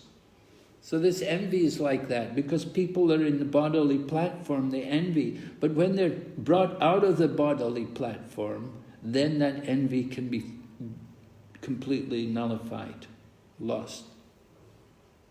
And like, if we talk of the preacher, it also depends on the level of whether he's a Kanishta Adhikari, Madhyam, Uttam. One is a Uttam Adhikari, you can even bring the envious one who's very high in his envy to the path of devotion. If he's in, like Uttam, like Srila Prabhupada must have done it a lot of times. So, yes, of course, if he can be brought to the path of devotion, because ultimately one is always a part and parcel of Krishna. One does have Krishna consciousness covered. Every living entity does have. So your point is we want to hear from the Uttama Adhikari. No.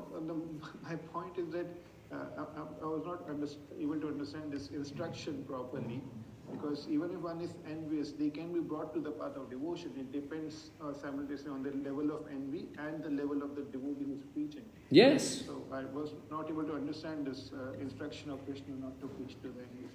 Okay, now you're okay? Yeah, fine. And just one last thing. Now, Krishna, when he asked Arjuna whether he has understood everything properly, and then Arjuna responded that I have understood, my illusion is gone, and now Karishyate Vachanam Tava. But there was a level of Arjuna. He understood Bhagavad Gita very swiftly, very fast, in a matter of 1 hour. But like, we try to do Bhakti Sastri, read Bhagavad Gita, or hear it from other devotees, and we also see these characters from other devotees. But simultaneously, it takes lots of time for a common living entity to understand it properly and then to apply it properly. So what is the instruction for us so that it can be understood and it can be applied? Because we are finishing the Bhagavad Gita study today. That's just thought came to me. Well, the instruction for us, it can be understood and it can be applied. Yes, we want to apply it. What was the instruction that Krishna said? You give this knowledge to others. You share it with others. One who gives this knowledge to others becomes very dear, most dear to me. So that's one instruction Lord Krishna has given us. He wants us to teach this knowledge, to share this knowledge with others, and awaken them to understand the knowledge of this Bhagavad Gita. Krishna came to speak this. He's not just speaking for Arjuna. He's speaking for the benefit of the whole world. But he's asking all of us, if we have understood it, as much as we've understood, we should be willing to distribute and share with others. I think that's the instruction. Right? Thank you. And next we have Ananda Vilas Prabhu. Hare Krishna Maharaj. Thank you Maharaj for the wonderful answer you were giving previously to us. Maharaj, on this I had a practical preaching application question. Here Krishna tells Arjuna, in this specific verse you are showing, Krishna tells Arjuna that choose whatever you would like and you may act. Actually, in my personal life, Maharaj, like when I was doing university preaching, we introduced many to Bhakti Yoga, and then but over the period of time, like they all went to different places, so there was not much contact, and it sparked like for some of them it sparked a level of spirituality in them, but because there was no contact, they took up other paths, like not necessarily Bhakti, but they took up other paths which they are more able to relate to, and they write to us, oh thank you, because of your Bhakti Yoga sessions, it has benefited us in spirituality, but we are connected to this path. So what, but I feel bad, oh why didn't they come to Bhakti? Like Krishna tells Arjuna here, okay, you choose one, but wouldn't, how we should react, Maharaj, like we should try them to get back to Bhakti, or wouldn't even Krishna feel like this if Arjuna would have chosen something else? Yeah. Yes, this is a frustration which we often face in preaching, that we spend a lot of time, put a lot of energy into people, and not everyone is always able to take up the part which we would like to see them do. You have to think somehow how you can engage them, how you can somehow get some service from them. Somehow, if you can somehow activate them, find some way in which you can make use of them. Although they're active in something else, they've gone away, they don't have the connection anymore, so you have to try to reconnect them. It means you make some arrangement, somehow you get them to come to where you are, or you go to where they are. That personal connection is really very important. People are often not strong enough to keep up their Krishna consciousness on their own, and they meet other people and they get into something else. There's so many other things, and it's easy for people to get lost. So how to bring them back to Bhakti? Again, they need to get the association with the devotee. The personal contact is very important. You try to invite them to come to the temple, get them to come and stay with you or something, or you go and stay with them. Somehow you've got to get in connection. Yes. But if they have gone so much into the other path, Maharaj, they have a guru now in the other path, so it becomes even more challenging. Yeah. They try to now preach us in that way. Oh, this is also good. This is also good. So in this case, Maharaj, like if they try to preach to us in their path, Maharaj, then what our reaction should be, Maharaj?